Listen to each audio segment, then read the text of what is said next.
MAGA civil war. Elon Musk has declared war on Donald Trump. He's calling for Trump's impeachment. Trump has then said that he wants to pull all of Elon's contracts. Elon then says that Trump is in the Epstein files. Have a nice day.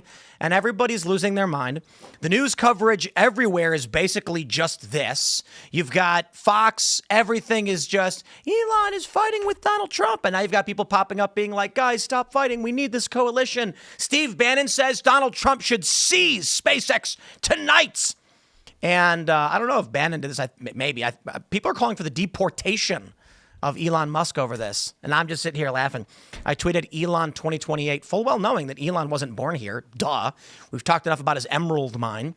And then I get 1,000, 2,000 responses from people like, Tim, what are you doing? Because the internet is full of not smart people. But I'm really excited to talk about this. And I guess this breakup that the media predicted, and I actually was skeptical on, but I stand corrected. So we're going to talk about that. Plus, we do have a bunch of other stories like, I don't know, some Democrats getting criminally charged, but who cares about that? Elon Musk and Donald Trump are fighting. Oh, boy. We love drama, right? Before we get started, we got a great sponsor. It is MyPillow. You guys know about MyPillow, right? They got pillows. And you want to go to MyPillow.com and use promo code TIM. If anybody claims there's some other promo code to use, they're lying. You just got to use TIM. Okay, they're not lying, but use my promo code anyway. So you guys know our friend Mike Lindell. He has a passion to help everyone get the best sleep they ever got. He didn't stop by simply creating the best pillow. Mike created the best bed sheets ever. They look and feel great, which means an even better night's sleep for me, which is crucial for my busy schedule. You know, I got to be honest, like sleep has been key, no joke, into like improving everything. Mike is offering the best deal on his Giza Dream bed sheets. Any size, any color, just $49.98. That's right. You can even get queens, kings, split kings, and cow kings. Any size and any color, just $49.98. Order now because when they're gone, they're gone. And for a limited time, when your order is over $100, you'll receive $100 in free digital gifts. Call 1-800-925-9096. Use the promo code TIM or go to mypillow.com and make sure you use promo code TIM for that amazing offer. $49.98 on the Giza Dream Sheets, any size and any color. In fact, I do use a MyPillow every night, seriously do. And we have, I think, 100 left just downstairs, and we actually give them out. Because we bought 300 of them to make a pillow pit to jump into. It's a whole story. But shout out to MyPillow. Thanks for sponsoring the show, Mike. Big fan. You're a good dude. Also, check out castbrew.com because it's the best coffee you will ever have. And I'm allowed to say that because what does best really mean? Well, I certainly think it tastes good, and we do pretty well thanks to you guys. Check out Appalachia Nights, Ian's Graphene Dream. We got coffee pods, and our physical locations are, oh boy, it's ramping up. So I'm really excited for this. Don't forget to smash the like button. Share the show right now. If you're watching and you love drama as much as all of us here, share it with everybody and say, guys, come on. They're going to talk about the fight. Everybody else is. Everyone loves it. Yeah, so I don't know, whatever. Joining us tonight to talk about this and so much more is Drew Hernandez. Good to be back, man. Good to see you. Who are you? What do you do? What an interesting night to be here. I host my own show, Drew Hernandez Live. You guys can catch it on Rumble, rumble.com/Drew Hernandez. We get spicy over there, but yes, sir. Right on. We got Mary hanging out. Hello, everyone. My name is Mary Morgan, and you can usually find me on Pop Culture Crisis here at Timcast. I am especially excited to be back here tonight, specifically. Hello, everybody. My name is Phil Labonte. I'm the lead singer of the heavy metal band All That Remains. I'm an anti-communist and a counter-revolutionary. Let's get into it. Here's the story from Axios. Musk calls for Trump's impeachment. Oh, man. This feud has such a ridiculous timeline. It didn't just start there, but that's where it went. They say Elon Musk unleashed a fresh round of tweets late Thursday afternoon calling for President Trump to be impeached and declaring that SpaceX would begin decommissioning a spacecraft essential to NASA's operation. Trump's threat to cancel billions of dollars in government contract with Musk's companies has ignited a new round of escalation. Okay, there's that. And then there's, what is this one? Elon Musk tweeting, time to drop the really big bomb. At real Donald Trump is in the Epstein files. This is the real reason they have not been made public. Have a nice day, DJT. Mark this post for the future. The truth will come out. Holy crap. I'll just say to kick things off, this is 101 million views, 259,000 retweets. All of the Democrats are screaming, release the Epstein files. And I'm kind of like, I agree, whatever. But this was a low blow. Isn't he kind of indicting his own character, having chosen to work with Trump and then saying, hey, by the way, he's a pedophile? Like, that is basically what you're implying. And he's reposting these videos from the 90s where Trump is just like standing next to Epstein. You knew about that already. All of us knew that he was on the redacted version of the flight logs already. And nobody thought that that was a confirmation that he's a pedophile. I think this is why it's a low blow. Now, for a lot of people, I think they'll take it exactly as you did, which is a fair point. I think analyzing this, Elon Musk is just saying this to get under Trump's skin. He knows it's BS. We know that that Donald Trump is in the Epstein files insofar as he flew on that plane several times, but where did he fly to? The question is he in the actual evidentiary list? Unreleased. Yeah, stuff like that. But that is the insinuation when he says that's why the files have not been made public. But again, I don't believe for a second that Elon actually thinks Trump did anything wrong. Otherwise, he would have said Trump is in the files having done, insert thing. He's doing this because he's trying to damage Trump and piss him off. Well, if that's true, that's a pretty big, not only accusation, but if he doesn't honestly believe that, I'm not saying either way it's like justified, but if it's true, it's true, and people are going to want to know. But if Elon is truly just lying, like just to play politics over something like this, I think he should be canceled. He's throwing a fit because he thought that he could just give Trump $300 million and then get whatever he wants. I don't understand how the richest man in the world doesn't understand how money works to the point where he thought he could cut $1 trillion from discretionary spending that's not in the military. Yeah. And he knew that math wasn't mathing from the start. So what is he so mad about? He was expecting the Republicans to actually take up the same crusade that he was on. Now, that may have been naive, but that's what he's upset about. It's not just that, Like, was he planning to pitch this fit all along?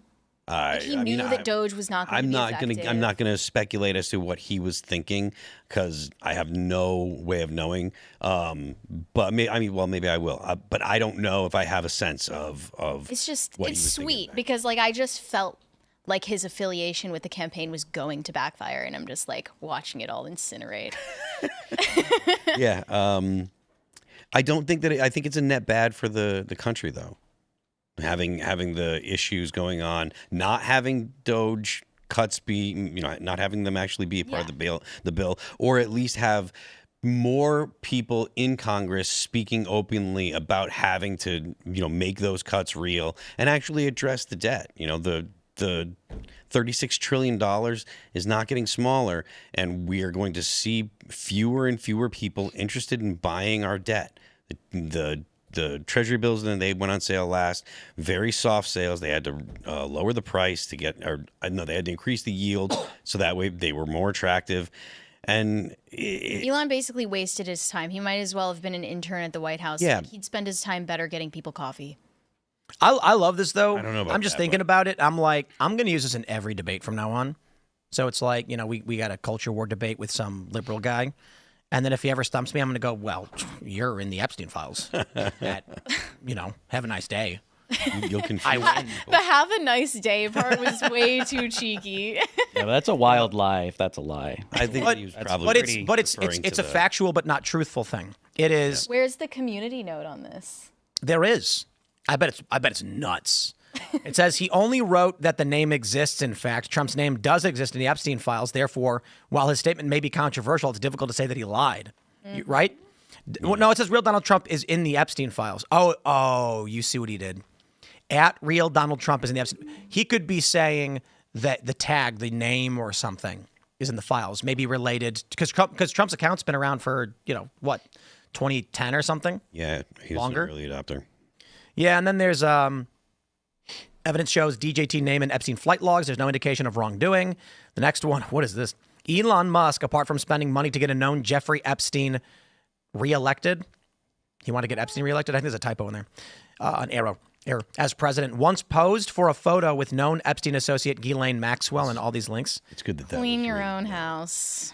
Elon's getting roasted for this. I mean, there are some really dumb people out there. Like I was saying, I tweeted Elon 2028, and I was funny. I was sitting on my couch, just like eyes half glazed over, just finished eating some Chipotle, and I was scrolling through Twitter, like just looking down. And then I looked over at my wife and I started giggling and I typed Elon 2028 and showed it to her. And then she rolled her eyes and I tweeted it. And I've got 2,000 responses from people like, Tim, you can't. He's not from here. I love the internet. That is how they sound. That's exactly. And they don't understand the things you say on Twitter. What I love too Like, is yay. I love the. That's right. They don't understand what I mean on I Twitter. really felt that when he said that. Just that part. Only that part. It was funny because there's a bunch of people in the replies being like, he's trolling, calm down, but they don't get it. And so now there's people being like, dude, Tim's screwing with you. And I'm just sitting back being like, It's probably conservatives too. Yep. They struggle with humor or sarcasm. They really do. Like it's almost impossible to get through them. I got to be honest. I think most internet people do. There are two kinds of people on the internet: trolls and the trolls victims. You know what I mean? Is Trump a troll victim? No, Trump's a troll. Which Like- one is the troll and which one is the victim? In In this context? Between Trump and Elon, who's winning? Elon's a master troll. I mean, I don't think he's better than Trump at trolling, but he's a troll. And what is his nickname going to be? Kekius Maximus. He already. No, what's Trump needs to come gonna- up with a demeaning Oh. nickname. Oh, for Oh, like a him. Trump name. Obviously, this is the next step. This is the next Muskie. logical step in the process. Muskie. I think he's going to say like musketeer. weird, like something to do with a space brain, something weird like that. Like he's a weird guy, because I think that Musk is a little sensitive when he's called weird because of the touch of autism that he allegedly has. So I think he's a little sensitive to that, and I think that that's probably where Donald Trump will go. Yeah. Fussy Elon. I don't know. See? Look at this reply from this guy right here, Drew Hernandez. Hey, Elon Musk, I'm curious if what you were saying about Trump being in the Epstein files is true. How long have you known this? Why did you wait until now? Were you planning on just sitting on this forever? Genuine question now that you have decided to release blackmail. Yeah, if he's being absolutely serious about this, let's just assume it's true. I have no idea if it's true. But going with his comment, what has already been said is like, how long have you known this type of information? Why would you be sitting on it? Right. I don't think he thought this through, because this is not the W you think it is. Because if it is true, you're sitting on information that we would, the entire class would like to know. Well, he's basically saying that he knew Trump was untoward, as a matter of speaking, and and he was like, I'm going to work with him anyway and try and get stuff from him. It's kind of like Elon. This was, it's one thing if he says Trump should be impeached and replaced. Like so here's where this started. Elon said, this bill is bloat. It's evil. The people who voted for it, what you did. And then they said we should primary these people. So he's pissed. And I get it. He went into For a while, though. He's been talking like this for like a couple weeks. Right. He went into Doge to try and cut all the spending. And then what happens? They do this bill that increases spending, as it always happens. My attitude on this is kind of like, so you're telling me that Congress is doing exactly what Congress has always done every single time, no matter what? I'm not happy about it. But there's a lot of things in Trump's bill that are really good. Border security, budgets for CBP, stuff like that. There's the AI stuff is bad in it, but I can own suppressors. So Yeah, That's good. the Hearing Protection Act is still in there. There haven't been changes to that, and so that's the silver lining if it does pass. Can I just feel vindicated for 1 second that Doge is a non-happening? No. what do you mean? Move fast and break things. USAID is gone. Okay, maybe that's like the only happening. There are already- cuts. There are cuts. But They've already set a lot of policies into motion that they're just taking the time to flesh out now. Like the things that they started at the Department of Education, they've shrunk that considerably. They got rid of a lot of Wait, what with the Department of Education? the job that the Secretary of Education has is to shrink the department to almost nothing. That was the point of appointing her. They did get rid of USAID, so they're not. Look, the government is like one of the biggest organizations in the world. So getting rid of, even if they get rid of like 2% of the people that work there, if they've managed to get them out and get them out of their job and get them out of DC, that's a huge amount of people to fire. Like there's a lot of people that work for the government. The New York Times has this. Musk suggests Trump is in the so-called Epstein files, a source of speculation and conspiracy theories. It's just a picture of Jack Posobiec. Hey, Jack. With the binder. With the binder. Oh, man. Like, wasn't Bill Clinton on the flight logs too? Yeah. The redacted. There's a There's a painting lot of of people. Bill Clinton in a dress on Epstein Island. Yeah. It was in the it was in his house. painting of Bill Clinton in a dress. Yeah. Blue dress with Blue red dress, high yeah. heels on. Yep.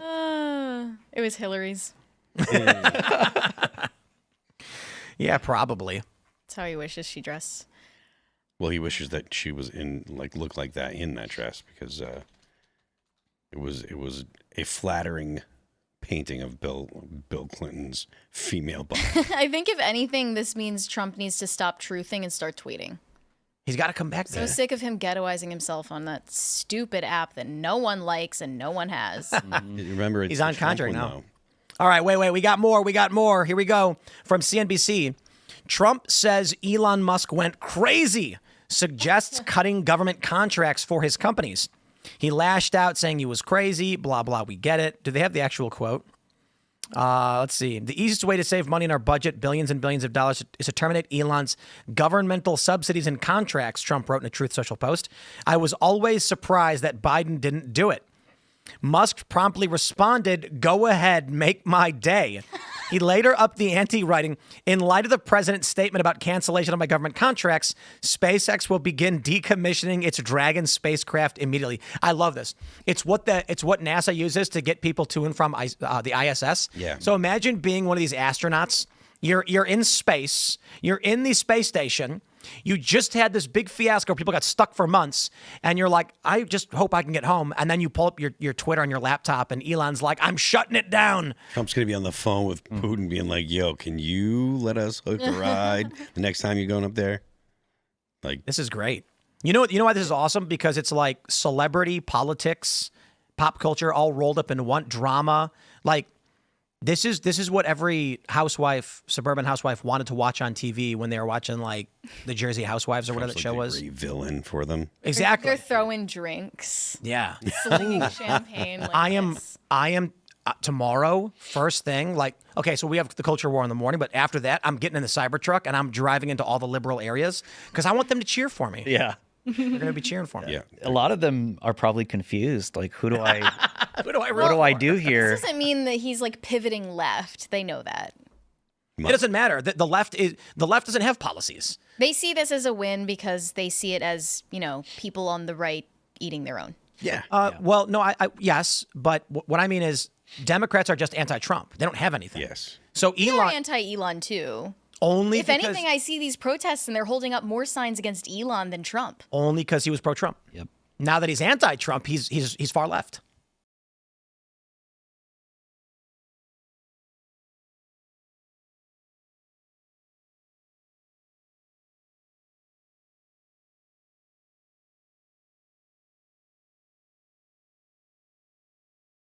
Staged. Yeah, it's Publicity staged. stunt. Because they were just hanging out, That's so funny. and so He was in the Oval Office on Friday, right? yeah, something like that, and he let his kid hang out with Trump. It's like there's no way Elon actually thought Trump was doing anything with kids and have his kid around. Here's the conspiracy theory: Elon and Trump knew that once the contract employment thing was over, Elon would need to sever politically, and so again, as the theory goes, they stage a feud on X, which costs nobody nothing, so that Elon can basically go, oh, I don't like Trump now, and then Tesla can recover and liberals stop boycotting. He was leaving government already because his special government employment was over. Trump is now saying, I kicked him out. I would believe that if it weren't for the Epstein. Yeah, me too. I would believe it Trump if it would weren't. not have agreed to having that be part of a stage. No, I agree. I don't think the conspiracy is right. I think Elon and Trump are both very similar in that, Yeah. like, they're petty, Trump, he makes fun of people and he roasts them. Remember when he roasted Chris Christie? Yes. Yeah. Absolutely. During the primary. Oh, no, debates? Bill Barr. I mean, he roasts Chris Christie all the time, but the Bill Barr roast, that was the best one. I got to pull that one up. Trump's best troll ever. You know, to be honest with you, I feel like a lot of the things that Trump says, very rarely does he say things that he isn't capable of taking back and just ignoring that he said. Now, I think that he might have a special, people might give him, give him leeway that they wouldn't give to someone else. But the comment that Musk made was like line crossing. Check this out. For those that don't remember this, it is from 1 year ago. Former President Trump swiped at his one-time Attorney General Bill Barr late Wednesday after Barr said he would support the GOP presidential ticket despite his criticisms. Quote, "Wow, former AG Bill Barr, who let a lot of great people down by not investigating voter fraud in our country, has just endorsed me for president despite the fact that I called him weak, slow-moving, lethargic, gutless, and lazy." Trump posted on Truth New York Social. Post. "Based on the fact that I greatly appreciate his wholehearted endorsement, I am removing the word lethargic from my statement. Thank you, Bill." So considering, just look, Elon posts on X all the time about his squabblings with people, and Trump posts things like this. That's why I believe it. This is exactly in line with both of their personalities. To be honest, it's in line with my personality, so I enjoy it. Yeah. But has Trump ever faced an autistic person before? Someone like Elon Musk, because I think if he genuinely feels hurt or whatever's going on with him, he took it 0 to a million quick. Yeah. And I would expect that from It's funny. an autistic person like Elon Musk. But it's just funny because, like, I said that Elon would expect things in exchange for his donation. It wasn't a donation. It was transactional. And I feel like a lot of people didn't understand that, and they just thought, oh yeah, Elon is giving $300 million to the Trump campaign, like, just to be nice, because he's based, I guess, as if he had nothing to gain from that. Well, he just lost out on that gamble, and he's lashing out as a result. It didn't work out for him. That's why this is happening. So it's backfiring that this affiliation became so close in the first place. And I said that would happen. So I do feel a little bit vindicated. Well, I don't know that I agree with your assessment of why Musk was involved in the first place. Like, I do get the sense that Musk looks at the national debt and he sees an existential crisis. He got the role in Doge because he gave $300 million to the Trump campaign. That wouldn't have happened otherwise. Maybe, but this was the reason he moved away from the Democrats and actually decided to support not only Donald Trump but a bunch of Republicans is because of the debt. Like that's the major driver.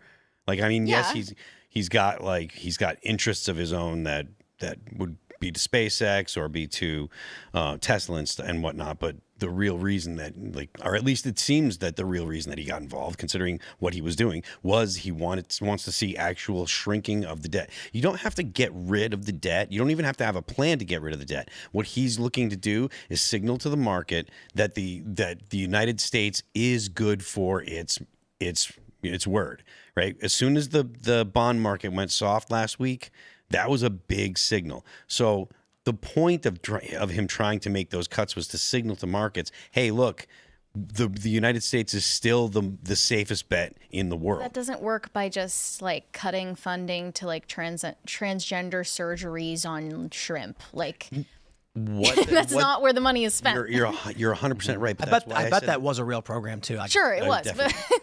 But the point that I'm making is it's not that it was the amount of money that actually was being cut. It was that the government could make cuts. Because historically, if you look at the times that they've ever cut, like, we haven't had a balanced budget since the 90s. So we're so far in debt, and we've been sending signals to other countries that, hey, the money that you spend on T-bills, you might not actually make that money back. The federal government might actually be a bad investment. They lowered our credit rating.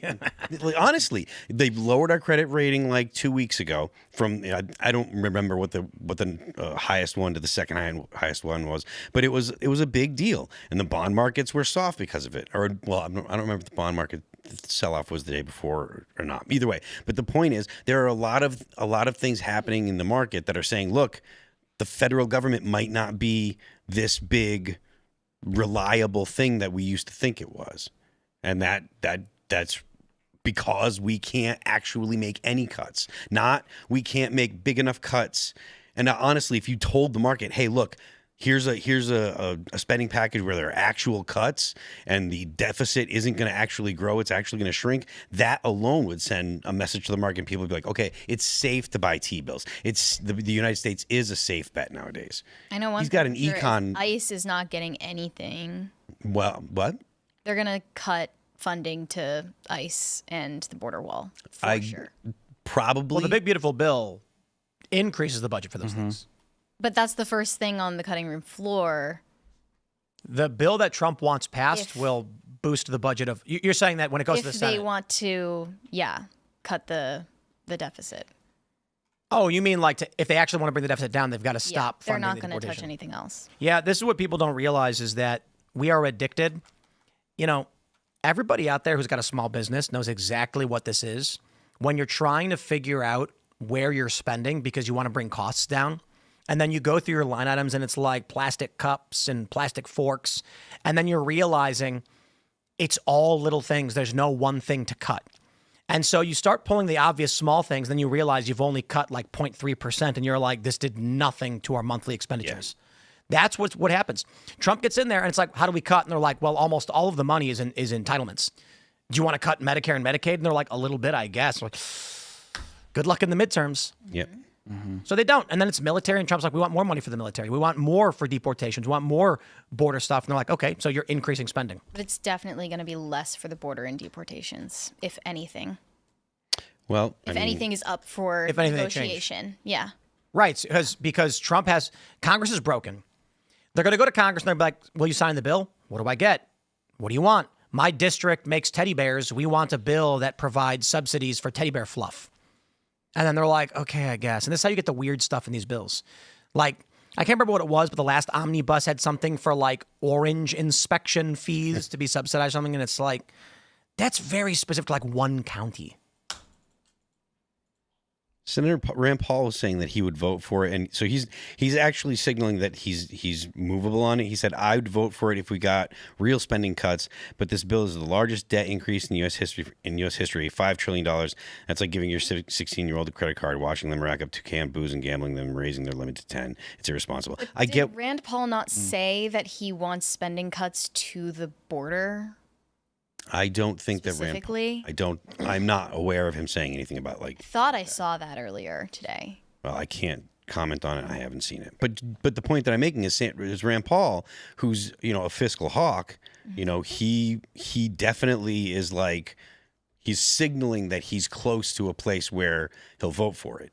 So this is actually something that's still very much in play. Let's jump to the next story, my friends, from @the Democrats. Kill the bill and release the Epstein files, tweets @the Democrats, who then tweeted, what is Trump hiding? Release the Epstein files. Eric Swalwell, release the Epstein files now. I am shocked. I did not expect Democrats to stand on principle and call for such an important thing like releasing the Epstein files. I wonder what could have happened that would have made them come around and agree. Oh, it's anti-Trump now. Elon Musk accuses Trump of being in the Epstein files, and Democrats all of a sudden are saying, go for it. No, they had a change of heart, and they're suddenly against child molestation. Oh, I wouldn't ever believe that for any amount of money. Super don't believe that. Yeah. They just woke up one day and they were like, wait, diddling kids is wrong. Stop doing that. That would never happen among the Democratic Party, but I do think it's funny. Is this where the Democrats try and find their pivot moment? They're sitting there pulling their hair out, being like, we've spent millions of dollars to try and talk to regular people. What do we do? And now they're like, release the Epstein files. And Chad Prather was like, I agree. And a bunch of conservatives are like, yes. Please do it already. So here's my bet. 2028 is going to be some like random Dem being like, we'll release the Epstein files. It's the only policy we have. That'd be hilarious. And they'd get some good votes. I don't think enough people even care. I said that the first time around. It wasn't something that anyone voted on. And they shouldn't have mentioned it if they didn't have a real plan of following through. So it was a big embarrassment. Yeah. Well, the administration has botched it. Bondi's botched it. The new FBI is not making it any easier for people to believe that this administration is going to deliver on any of that. And I think Elon knows that. We all know that. And I think that probably went into why Elon said what he said today, to get at Trump. It's very petty. I mean, this is a worse breakup than Ye and Kim, Britney, Justin Timberlake. I mean, this is really bad, dude. This is. I'm just interested to see where this goes next, because I don't think you can say anything worse than that. And if you notice, Trump did respond. He responded maybe about an hour after Elon posted that, and he didn't deny it. Not saying he did it. I'm just saying that's unlike Trump. All Trump said was Elon should have turned on me earlier. I mean, I think it's probably PR 101. You don't pour gas on the fire. But he's been doing it all day. But not. So was Trump been beat? Not then? the Epstein stuff. So did Elon beat Trump today? No. If Trump came out and said the Epstein thing is a lie, I have nothing to do with Epstein, he's pouring gas on the fire.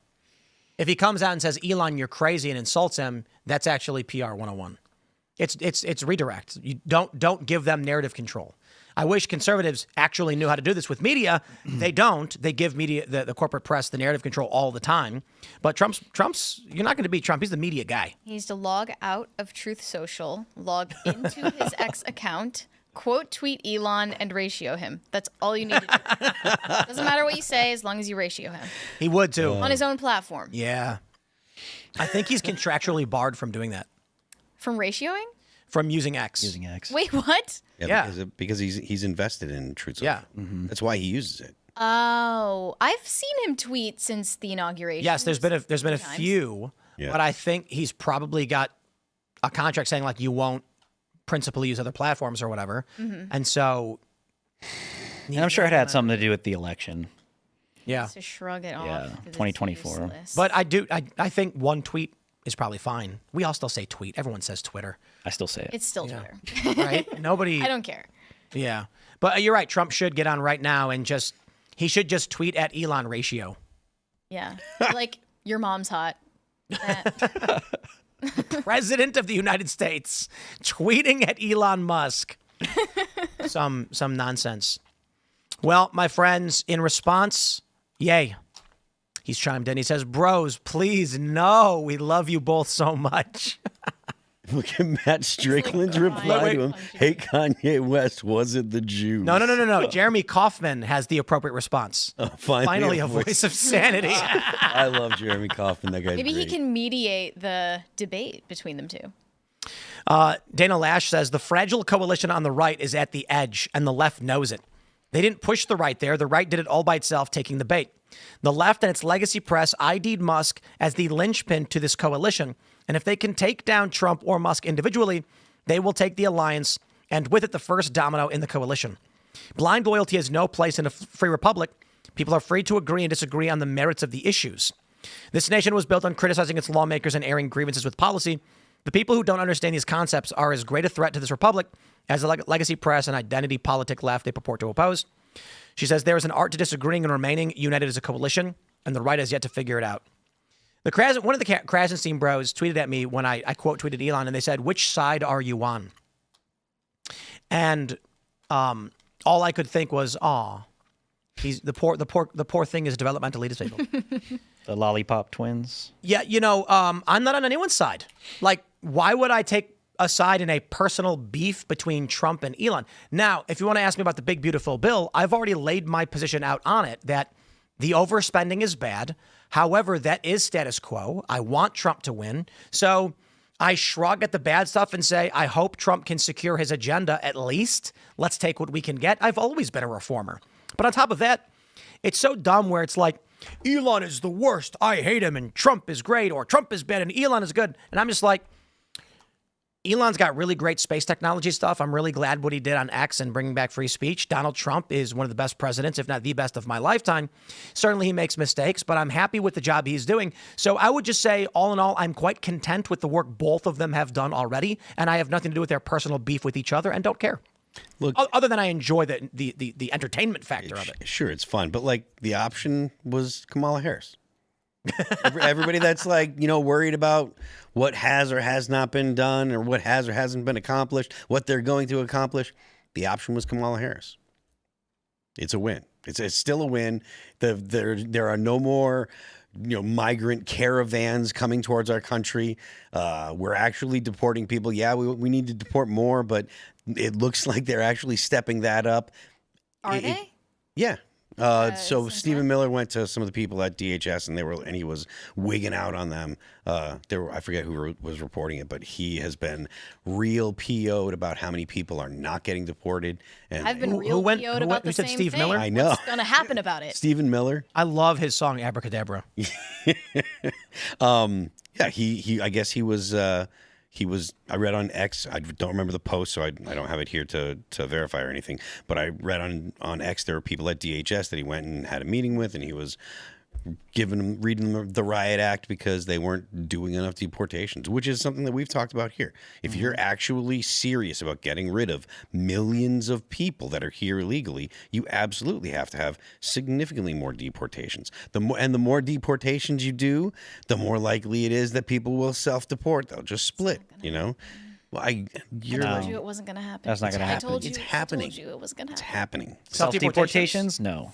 No, I'm they're- saying I told you mass deportations were Not anywhere. Not the self-deportations will never get anywhere near where we need to be with deportations. Self-deportations are happening. I don't know if we have the hard numbers, but they are. Yeah, but not. Listen, dude. These third world people that have been brought here, they will live as minimal as possible, dodging this administration, hoping that they get some psycho leftist Democrat in the White House and they'll possibly get all amnesty. That's why we got to pass a bill. Right? Yeah. It's got to happen. But I mean, if you are relying on self-deportations, I wasn't saying... not you. I'm just saying generally. That's not how we're gonna take the country back. I am a holistic deporter, so we need to actually enforce laws against hiring these people. If you hire people that are here, if you knowingly hire people that are here illegally, you could possibly lose your business, lose your property. Honestly, even if you unknowingly hire an illegal, you should get fined at the very least. Maybe a fine. Check. But, I agree. But I'm talking. That's why I said like lose your business. Yeah. Like, If you whatever knowingly license you do have. it, jail. Well, yeah, I think jail would be Right to jail. perfectly fine too. Unknowingly, it's the same thing as getting a ticket. The point that I'm making is there are no options that I think that we should take off the table, whether it be deporting people that you pick up because they broke the law, deporting people that you just happen upon because you found out that they were illegals, whatever the reason. You should deport seize them. those big Disney cruise ships and just Load take them up. to a resort. This is what I was saying. It's like rent a Costco and then put free citizenship on top. Everybody comes in, then you close doors, Yes. and then we're like, taco you got trucks. you got to go. What? Post up taco trucks, free tacos. You'll Well, catch I mean, but illegals. no, that's not fair. I like tacos. No, you use the tacos to catch the illegals. Yes, but what happens if I walk up to It's a like a truck that's taco free on a tacos? string. And Well, like, then you A just taco start on a speaking English. You'll be string fine. on the border. You tie up a taco in some fishing line and pull it over the border. yeah, but see, like I'm I'm sorry. immature. This is I'm no, sorry. no. This is offensive. Okay. I'm sorry. I love tacos, okay? Taco Bell is the best. Everybody agrees. And it's not about the people, it's about the food you are disparaging. Oh, I see what you're saying. So it's an offense that the, The actual great culinary food. experience of the taco. Why would we waste the food on? Well, there's not going to be any No, food. no. I'm saying stop making fun of tacos, bro. Taco Bell is the best. Come on.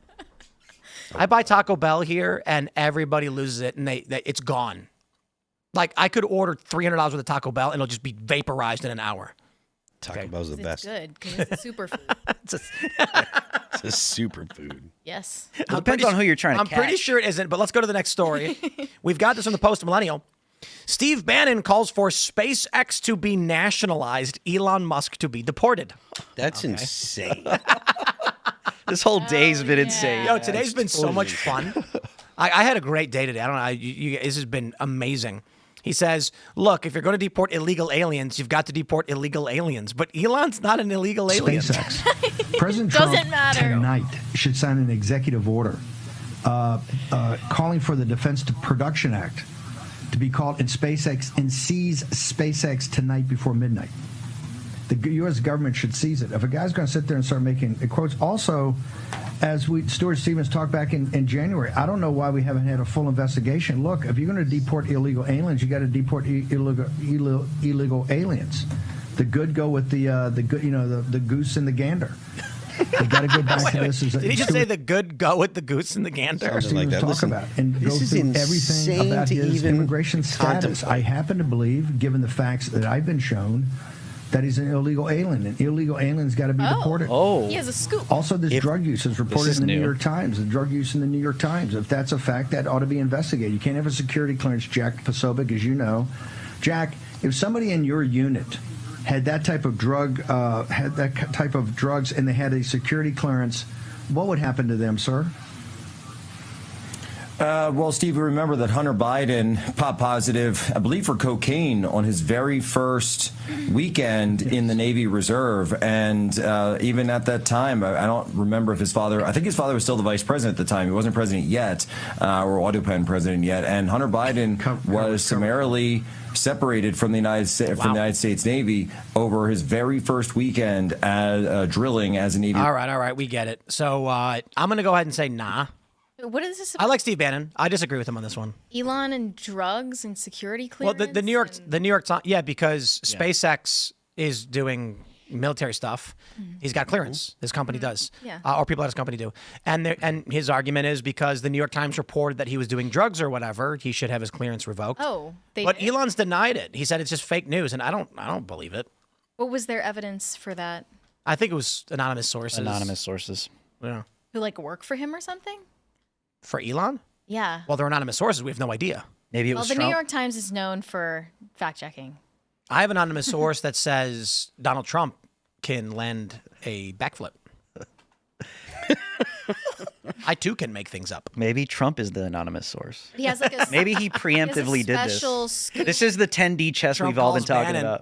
about. Trump calls the New York Times. Elon is doing a lot of drugs. That coke, that was him. He tried to give it to me, and I said no, Elon. I don't do that. The funny thing is, literally every media outlet anywhere is only talking about this. Yeah. It's like celebrity gossip news, podcast drama, headline news on big news outlets. Are these the two most important guys on the planet? Yes. I don't know, but it's the biggest breakup in Pride Month so far. The biggest what? Biggest breakup in Pride Month so far. There was a funny tweet that this is the gayest thing that happens in Pride Month. Yeah. End of a bromance. Yeah, look, I mean, it is pretty lame, but these calls for nationalization of one of the biggest companies, in the country, you can't. That would send terrible signals to the market, And right now, we just got interest rates under control. Inflation under control. Numbers just came out today, and it's 2.1%, which is just where they want it. So it's in that sweet spot. They're not gonna raise interest rates. They're not gonna lower interest rates, but they're not gonna raise them. So the economy's kind of chilled out if we can get this tax package across the border and across the line and get that put into law. Then you can actually look at doing some real cuts to a lot of the stuff, the government interventions in the market and stuff, and you can have serious growth that could really take care of the deficit. But Government is dumb. if you can't threaten to just nationalize, a company like SpaceX. You can. It's a terrible idea. No, I'm saying you can threaten to do it. Mm-hmm. It's not going to happen. Well, this is just Bannon mouthing off. Trump wouldn't even do that or threaten to do that. I don't know what. Be the cool. Here in my mind, because I like both Elon and Trump. I'm just imagining they're both sitting on a couch together, giggling as they both show each Eating other their popcorn. tweets. Yeah. Kicking their feet in the air. besties. Exactly. Playing their brand new Nintendo Switch Yep. 2s. And then after they're done tweeting, they throw their phones away, and then they go to play Mario Party. I mean, that does make sense. Yeah, but do you think this maybe creates a massive security problem for Trump? Why? When you hear someone like Elon Musk say Donald Trump is on the Epstein files, you don't think there are people out there that are Yeah. That's right there. polishing weapons right now? And There are people that are getting ready? chatting. They think it's 4D chess and that they're actually friends. But I don't, because you're right. The Epstein thing, that is not something you want someone to accuse you of. This is some serious stuff. That's what I'm saying. I could only imagine what Trump's security is thinking about right now at the same time. But maybe that's how Bannon sees it. Well, I believe there were even Epstein victims. I don't know if they remained anonymous or not, but they said they interacted with Trump and that he actually went out of his way not to make advances at any of the women. Mm-hmm. that was something I think. I guess it wasn't Virginia Guthrie, but I did read sources of Epstein victims saying they had seen Trump interact with Epstein and that, they weren't even like friends. They were more like vague business associates. And he never made any advances to any of these women he presumed to just be like prostitutes. I haven't heard any of the details of his interactions. I posted the screenshots of these documents before, which I'll find if I... Well, I mean, Epstein was obviously, multiple foreign intelligence agencies, blackmail operations, he was Mossad, UK, etc. The guy is by default going to be around a lot of very important people.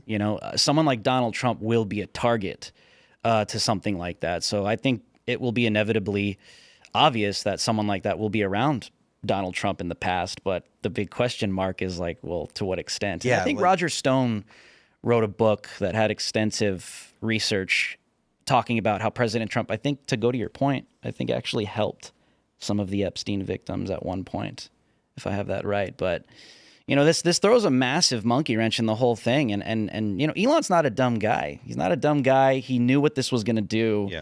And I'm just curious to see where this goes again, because like you said, Tim, this is a big thing to throw at someone. Does the media now turn around and start entertaining the Epstein stuff because it's anti-Trump?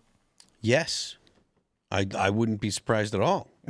They're like, obviously they've already tried doing it to a certain degree, but not headline heavy attack like they would do for Trump. I'm wondering if from this, the Democrats are like, hey, here's our attack vector. Because I've been talking about this. They've got all these different secret projects. They got a new one I was reading about. I couldn't believe it. They've got Project Sam, Searchlight, Wildflower, and there's another one, the centrist Coachella, they're calling it. And I'm just like, because the centrist Coachella, like the actual Coachella? They're calling it the centrist Coachella as a reference to a bunch of moderate Democrats coming together to try and talk, not like they're going to a concert. I was like, what? They are calling it that. I'm sorry, I just found the document I was looking for. I think it actually was a quote from Virginia Guthrie, but this was trending last year. Virginia Guthrie? Oh, Giuffre. I think, I don't know. Giuffre. But it was last July that this was trending. A bunch of Democrats were saying, it's so wild that we have unsealed court documents and witnesses from the Epstein case proving... Real quick, sorry, you were right. That's her maiden name. Yeah. Proving Trump SA'd little kids, and the only person to acknowledge this was the guy who shot his ear off. That was back in July last year. And then I looked at the document they were talking about, and it has this quote.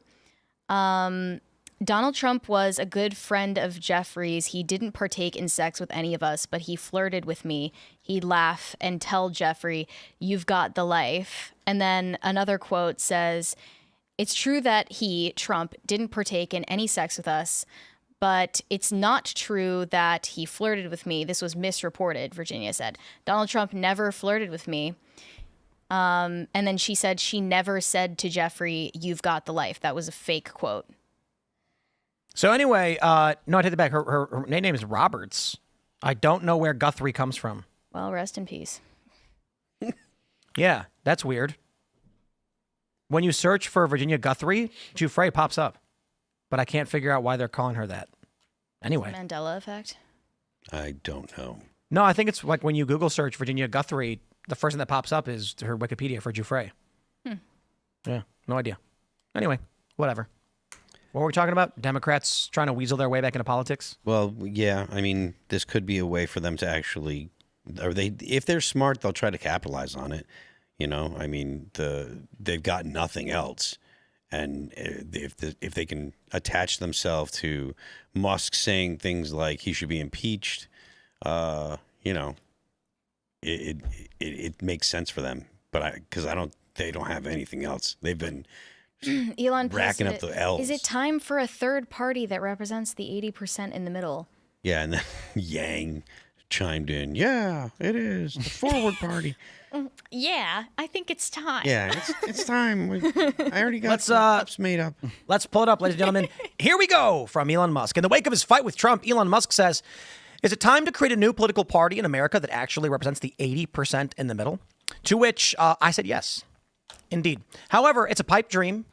He's got 3.29 million votes and 81% said yes, but literally everybody does this. Michael Malice has the best response. We just need to vote in the right people. Yep. Yep. Yeah. I love how Elon's response is like, we need a new political party. And it's literally been the response from everybody, always, all the time. Mm-hmm. Yeah. It's never going to happen. No, I don't. Oh, dude, did you see this meme? It's that interview that Trump did with that. I can't remember that guy's name, but he's like, I have a plan to cut spending. And then he hands the paper to the journalist who looks confused and says, increase spending. I feel like at least you on go. social issues, the Republican Party already represents the middle 80. Yeah, I agree. Yep. Agreed. And what is he saying? That Democrats are 10 and Republicans are 10%, and then everyone else is just confused? Trump won the popular vote. Pretty sure that people know what he is. I'm not And his sure. popularity has been increasing. Yeah, I'm not sure what Musk is talking about, but I voted no just to be bitchy. No. No, we don't Was- need to did represent he- anyone. Did he post that before or after the Epstein comment?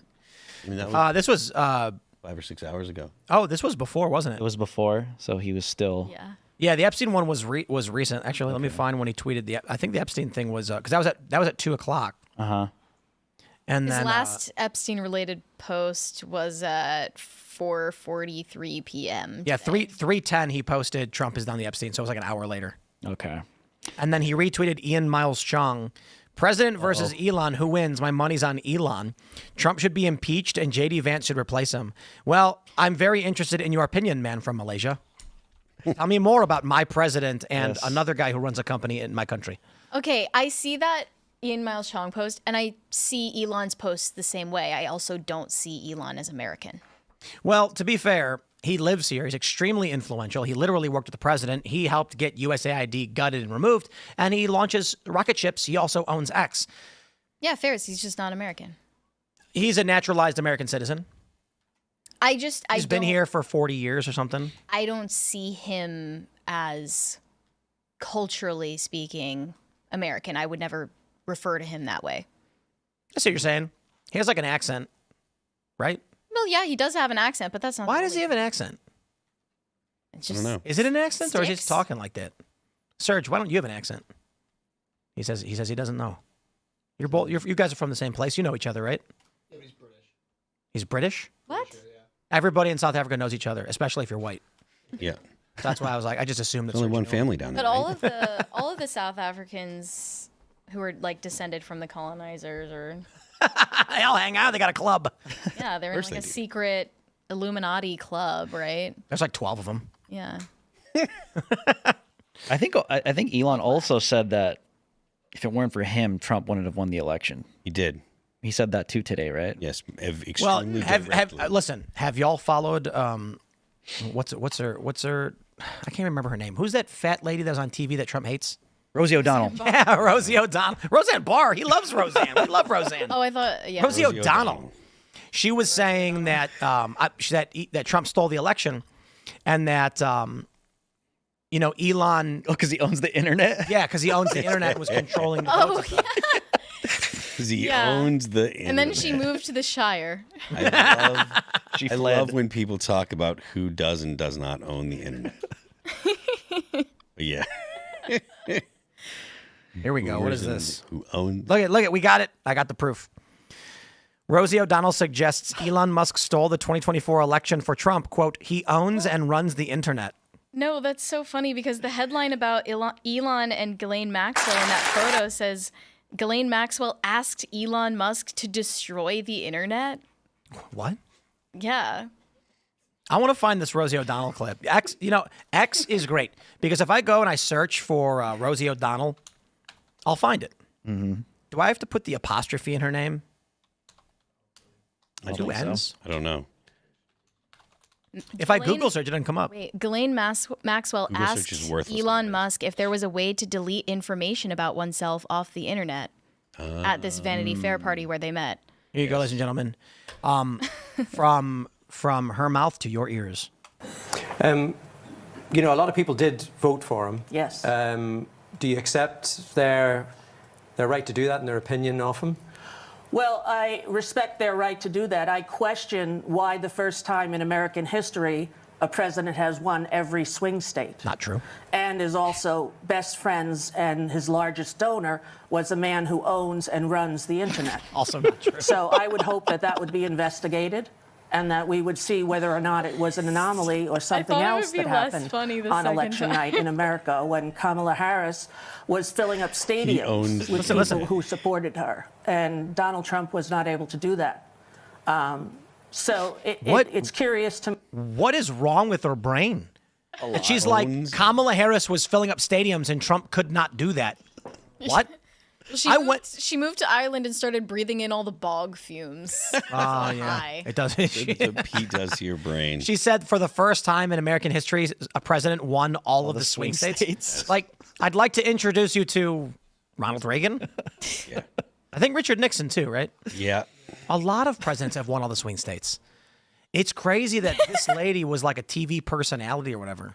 Elon broke into She was in the internet Flintstones. and he changed the elections. Well, I do think, to be fair, you know, like, Mary, what would you do if Donald Trump got up on stage in front of like 60 million people and said, Barry Morgan is a fat pig?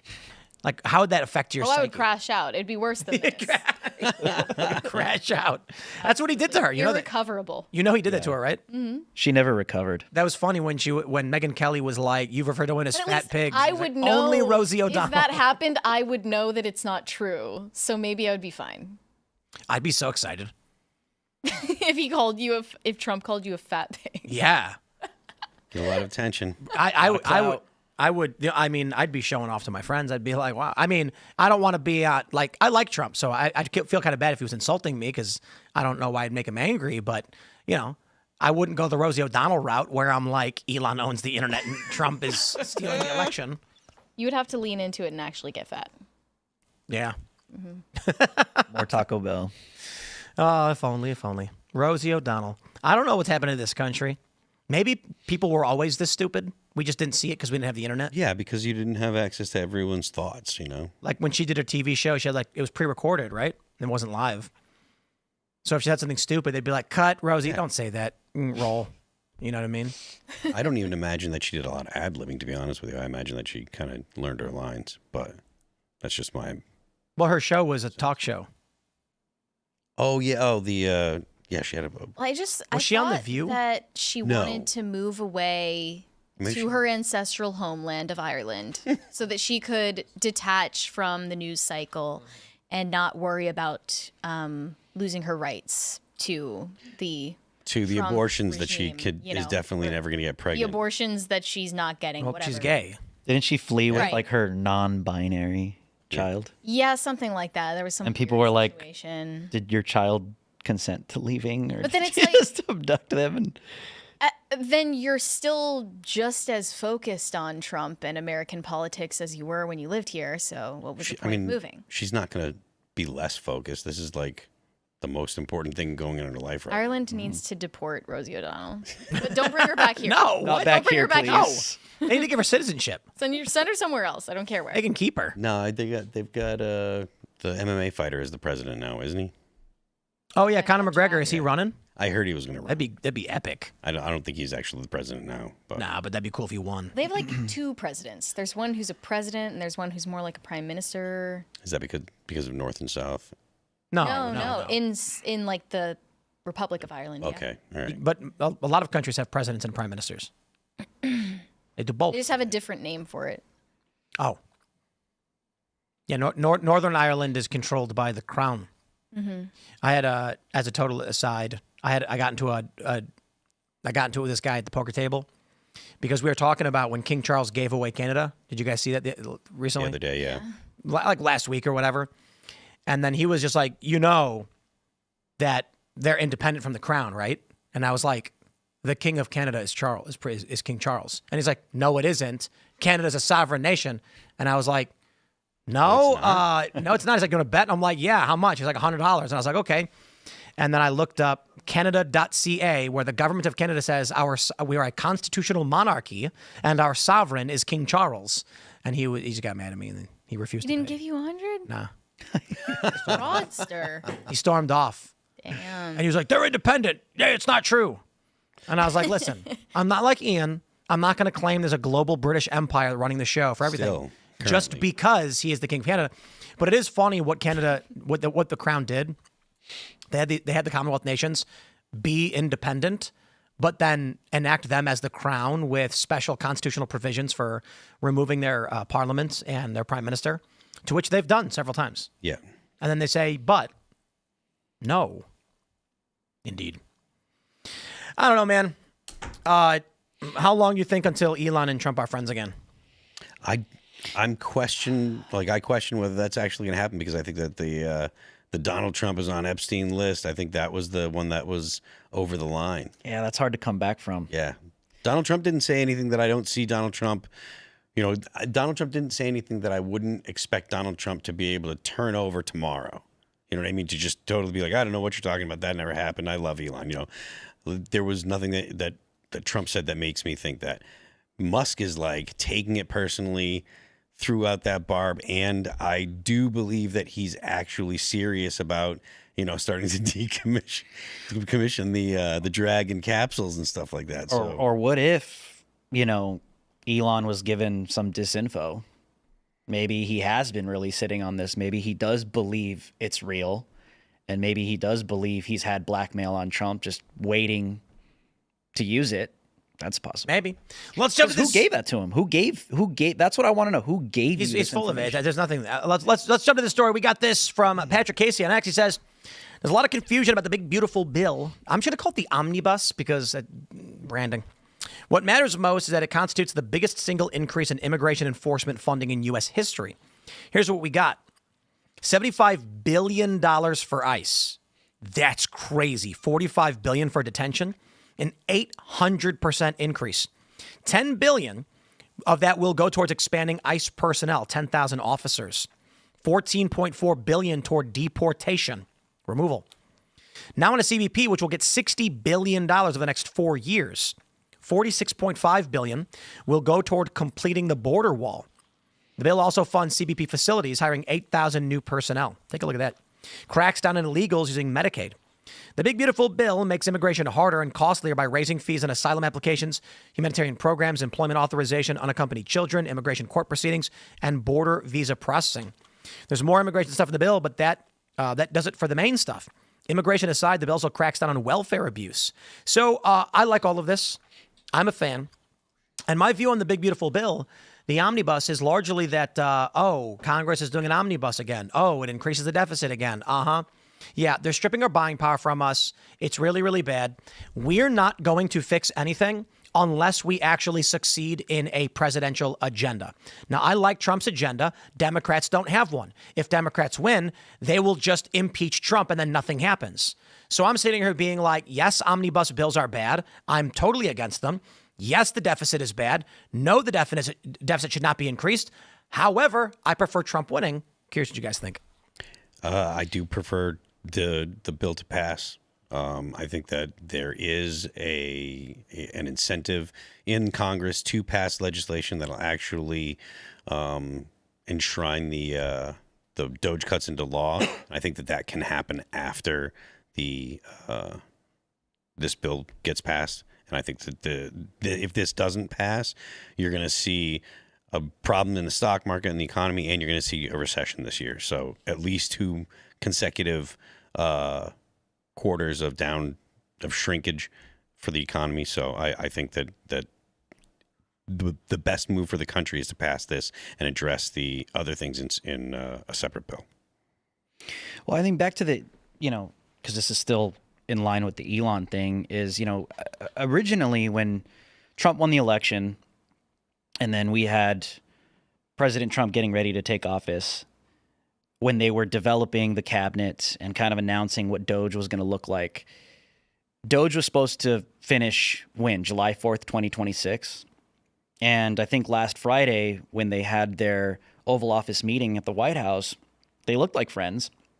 But at the same time, President Trump did reiterate that we do have some Doge cuts, but we're not done with Doge.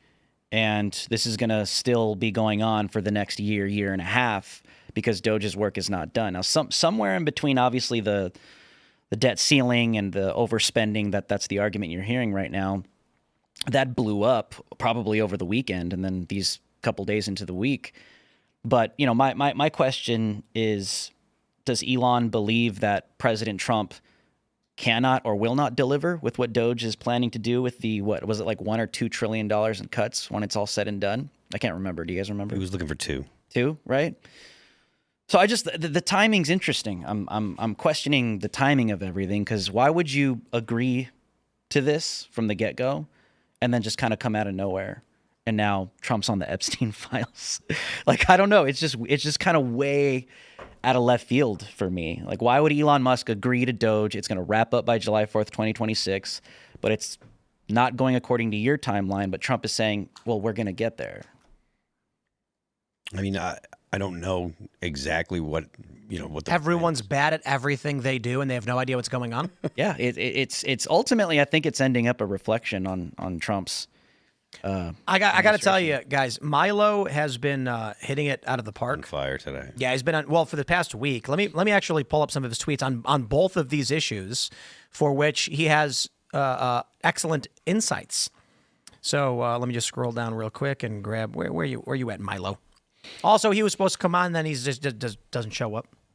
Yeah, I texted him today. I'm like, hey, are you around? To be fair, we didn't book him. He hit us up at the last minute and said, hey, can I come by? We said yes, and then he didn't come by. So I don't want to make it seem like he canceled on us. He tweeted this: "You see the kind of mess it makes when there are 2 dads." It's just not natural. That was a good one. It's Adam and Eve, not Adam and Steve. And then where's the other one? The other one he had was about the big beautiful bill. Here's what he said, and he nailed it.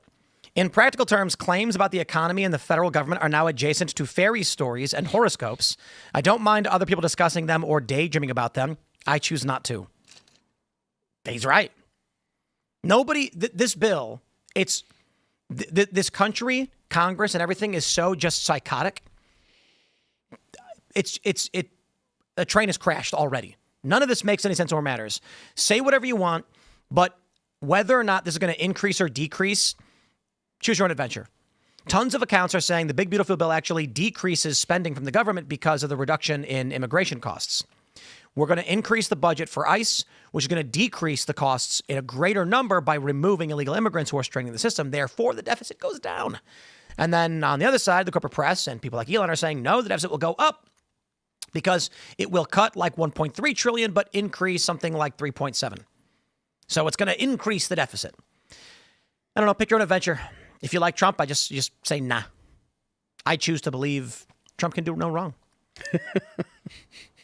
I don't know that I agree that Trump can do no wrong, and I do think that the philosophically correct move is Musk's move, right? But the practically correct move is going to be Donald Trump, because Donald Trump's worried about the reality on the ground, not something down the no road. Phil, because as you can clearly see, I've proven it.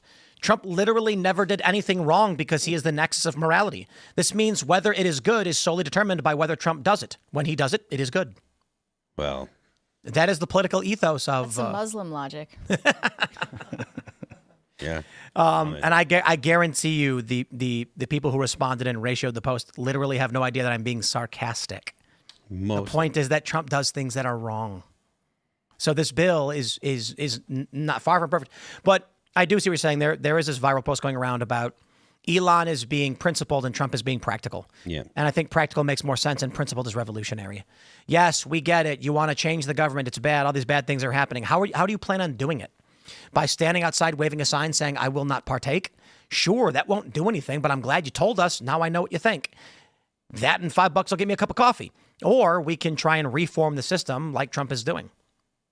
Yeah, I mean, that in my opinion, that's the only thing that's going to work, because if this bill doesn't go through, you're going to raise taxes significantly and you're going to end up with a recession. So that's just going to be awful for millions of Americans. So Yeah, I guess my biggest concern on all of this is that tomorrow the drama will be over and we'll be talking about something else, less fun and more boring. It's Friday, so Tomorrow's Friday. yeah, we can talk about Aliens, We could talk about aliens. Sasquatch.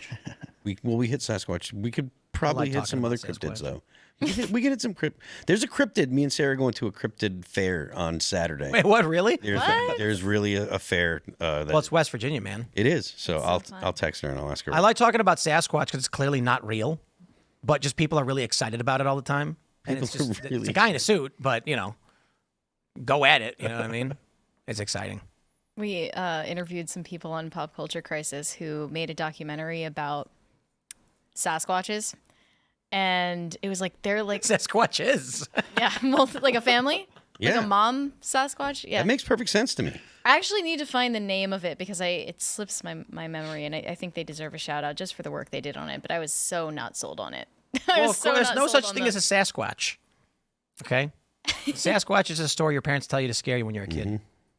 Well, they're low res creatures. yeah. What's the thing around here called? The scad? No. Sheep squatch? Okay, so No, they have a the movie. They have a movie Snally called gas. Snally gas. Sasquatch Yeah. and the Missing Man. Oh. That was Tony Merkel. He was on Culture War.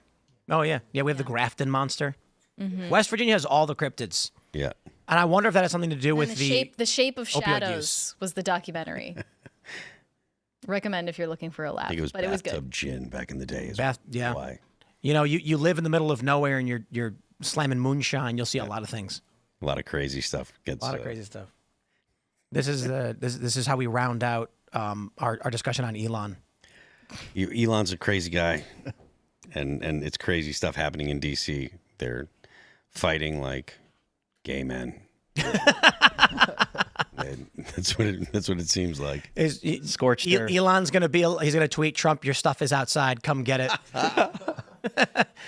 Actually, that would be really funny if like outside of the White House there's a big box that says Elon on it. You saw what his office we gotta was? do that. Did you see what his office was? All it was like a desk and a computer, and it was like a small office. We need to get a cardboard box full of just like old Teenage Mutant Ninja Turtles t-shirts and then just write Elon on it and film outside the White House like, there you go. hey, they threw his stuff out.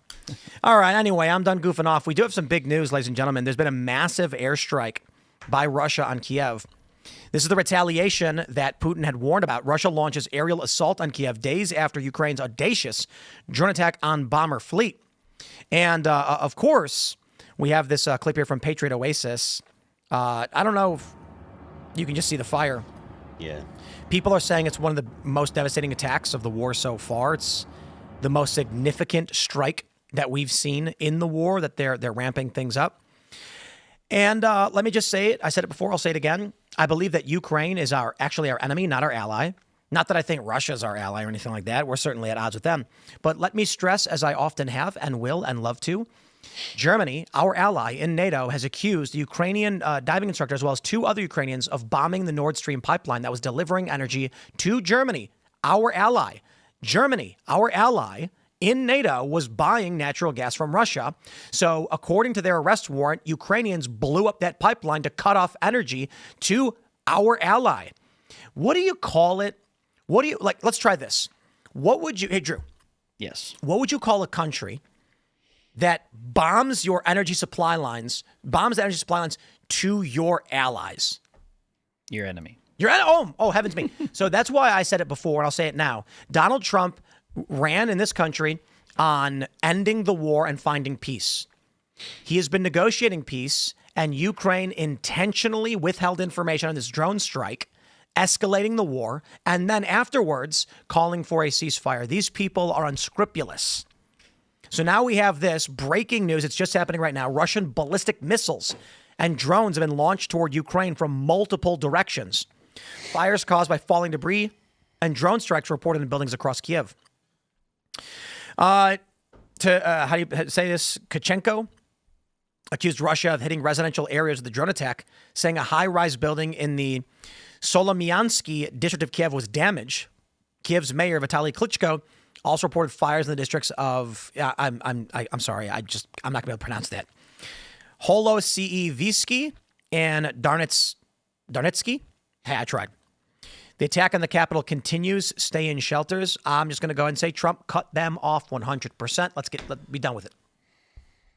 I mean, I think that the fastest way to end the war, that might be the fastest way to end the war. But even if Trump decides that they get no more funding from the U.S., the rest of NATO is going to keep. Sure. Why are we involved? Well, yeah, I mean, that's fine with me. But I still think that, like, I don't think that the U.S.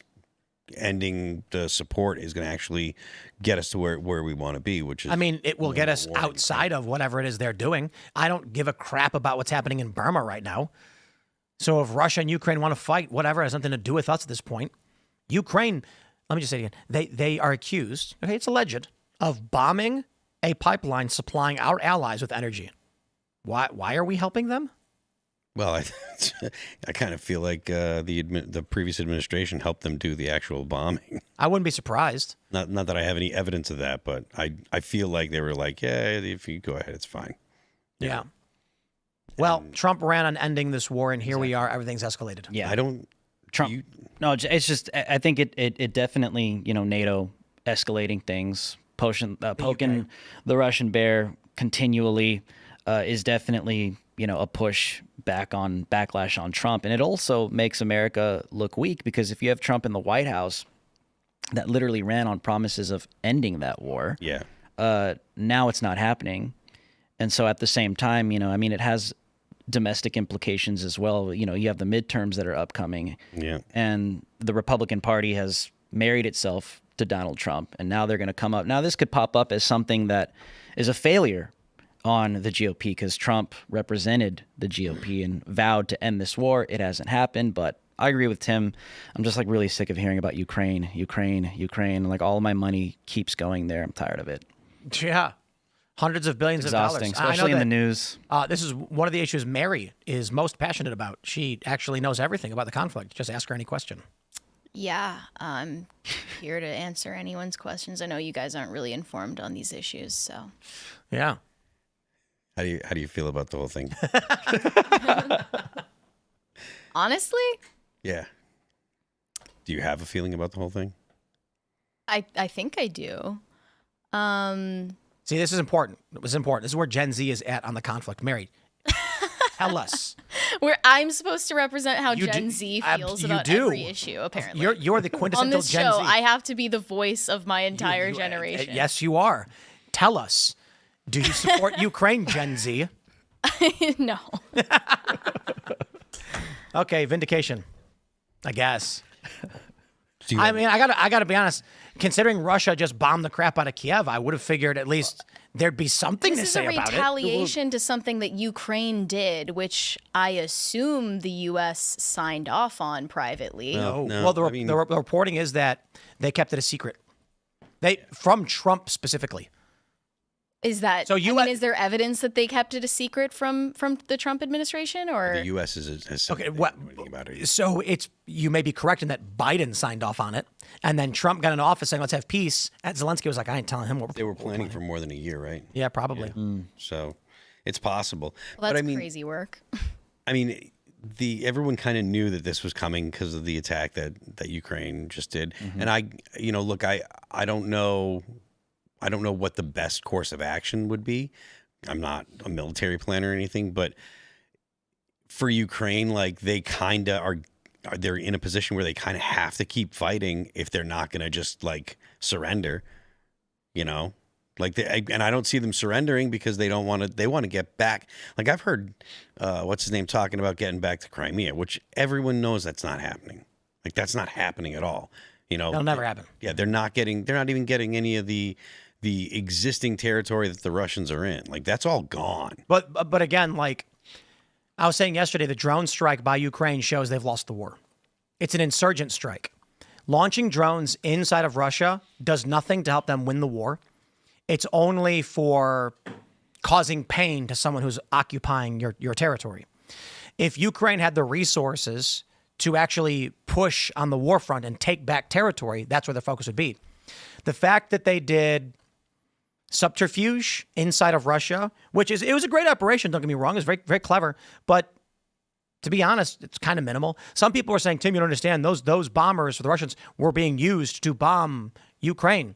Oh, so the troops on the ground who are holding the territory that Russia needs to maintain control of Crimea, who are not being moved, were not a target of the Ukrainians? It's not more pressing to stop the men on the ground who are holding your land? No. They launched an insurgent strike covertly because this is what you do when you're in the resistance. When an occupying force comes in and you don't have the military strength to actually wage a battle and seize land, you try to shock and annoy. You try to cause political strife, hoping that they'll get pissed off. But, I'll put it this way. Just answer me this. How does drone strikes on bombers inside of Russia change the landscape of the war in Ukraine? It doesn't. It literally doesn't. It doesn't at all. No. So then what is the tactical warfare purpose of doing it? There's a political purpose. The idea being maybe we can force them to retreat by causing damage inside of their country. Oh, I don't even think that was it. I think they were just trying to signal to Europe that, hey, we're looking to keep fighting. Mm-hmm. So even if the U.S. doesn't support us anymore, I think that, we're looking to fight. So you can keep sending us money and weapons. Maybe I think it's more of a, we lost, but we're going to hurt you anyway. I don't know if they're ready to say they lost yet. Well, Russia's held the entire land bridge into Crimea for 2.5 years now? Yep. But I don't think Zelensky's ready to say that he lost. Well, because he needs the gravy train to continue too. Well, it's not just that. It's the moment the war ends, he gets voted out. Yeah, and he might get killed. Yeah. That is. Well, there's very few Ukrainians left relative. What I should say is I think they had 30 million people and 7 million fled at the start of the war. Something crazy like that. They've run out of people to actually fight the war. They're running out of people to actually fight the war. They've got women and they've got old guys. 60-year-old dudes. And are they snatching women off the streets now like they do guys? I don't know if they're snatching women. I haven't seen that, but I've seen that there are a bunch of women. And if your homeland gets invaded, everybody's going to pick up a gun. That's the way that it goes. If your actual homeland gets invaded and you want to defend it from the invaders, everybody's going to pick up a gun. But that's an important question I have for you guys real quick. If the U.S. was invaded by a significant presence, like a serious threat to this country, how many Americans do you think would flee, go to Mexico or go some other country? I don't know. Millions. Well, of course, millions, but with Ukraine, they had something like 29 million people and 7 million fled the country immediately. It's a lot. It is a tiny country. Mm-hmm. So for the U.S., maybe just the people who already live close to the borders. I don't think they'd flee the country, though, because I think the country's so difficult to even conceptualize an invasion that doesn't get stopped by the Rockies or get stopped by the Mississippi or the U.S. landmass in and of itself is really, really hard to take. To think of conquering it from an invasion, get a beachhead and then go city by city. It's a lot of area to take, and there's a lot of places for people to escape to. So, what? Yeah, we can't. So we can't hear you. What did he say? He just said everyone's got guns. Oh yeah. Well, hey, let's jump to this next story. We got this one from Vittorio on X. He says, "Holy ish, it's happening." You can now screen embryos for 900 diseases and traits, including cancer, heart disease, IQ, and Alzheimer's, before they're even born. You don't just pick a child, you rank them by longevity potential. That's right. When you're doing IVF, they can actually genetically scan your baby and tell you the color of the eyes, the color of the hair, whether they're going to be smart. Take a look at this one. Embryo number 2 has +4 IQ points. This is the beginning of Gattaca, my friends. Yep. Where... this is it. They're going to start genetically engineering babies. Yeah. You've got all of these girl bosses who are. Do you guys, Drew? Do you know about the Facebook sperm bank trend? Women are going on Facebook and creating communities asking for men to bang them and get them pregnant and leave. Because they're like, look, I'm in my mid-30s. I need to have a baby. I can't wait around for a relationship. Just give me the baby. Mm-hmm. And so there are dudes that just go around banging all these women because the women, they don't even care about the guy who looks like. They're just like, I need a baby. I need a baby now. I'm running out of time. This kind of trend is also, in my opinion, going to lead to an increase in IVF, where women just go to a sperm bank or whatever and get a sperm donor and then do IVF, and they're going to choose. There's a great question this dude asks, if you have the ability to check for Alzheimer's and other potential diseases, why wouldn't you? And if you do, why wouldn't you do more? This is just the first domino being knocked over, and eventually it's going to be full-on Gattaca. I want my kid to have perfect vision. I want my kid to be 6'3". Even if it's a girl, I want IQ plus 10, all of that. And that's one. You know what's funny about all this? When everybody was talking about how we were headed towards 1984 or Brave New World or Fahrenheit 451, it was all of them. Yeah. It's every single nightmarish future dystopia that we written about all in one.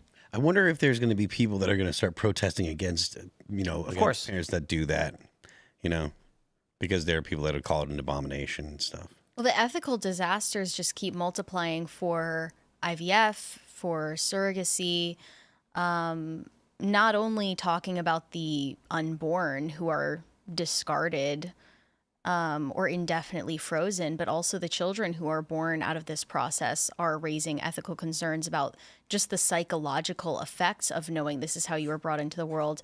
And this type of stuff was always the logical end of holding people emotionally hostage and saying, why don't you want infertile people to have infertile married Christian couples to have children? Well, why don't you marry? That was always Because clearly God said no. Those loaded emotional questions were always used to justify this end. Did you see the story of the nurse who couldn't conceive, so they did IVF and then she died? I did not, no. The influencer nurse, I mean, it's a really sad story. It's brutal to read about. She died in childbirth. And a lot of the comments were from people saying, God gave you an answer and you tried to defy him. Oh. Well, the rate of complications for IVF conceived births are incredibly high. And also for surrogates, particularly, I mean, they're not paid nearly enough just considering the risk that they're taking to their own lives, because your body obviously recognizes you have a foreign genetic material inside you if you're, first of all, gestating from an embryo that was both not your egg and, obviously not your sperm. So, yeah, more likely to have premature births, birth defects. No, not anymore. Not when they're doing Gattaca. Mm-hmm. Well, see that movie? That's just a pitch for investors, really. I don't know if they fully followed through on the vision here, but they say every parent wants to give their children more than they had. For the first time in human history, nucleus genomics adds a new tool to that commitment. I'm pretty sure that they can already test the DNA of a baby for all of these things. And so the only thing here is they're basically saying, if you're doing IVF, we can find that out before you implant. Yep. So, you know what the big problem with this is? When they do IVF, they don't just don't they implant like 6 embryos at once? Or something like that? Depends, but yeah. They just like blast a woman with a bunch of embryos and be like, I hope one works. And then women have like triplets. Mm-hmm. They harvest lots of eggs at once. Mm-hmm.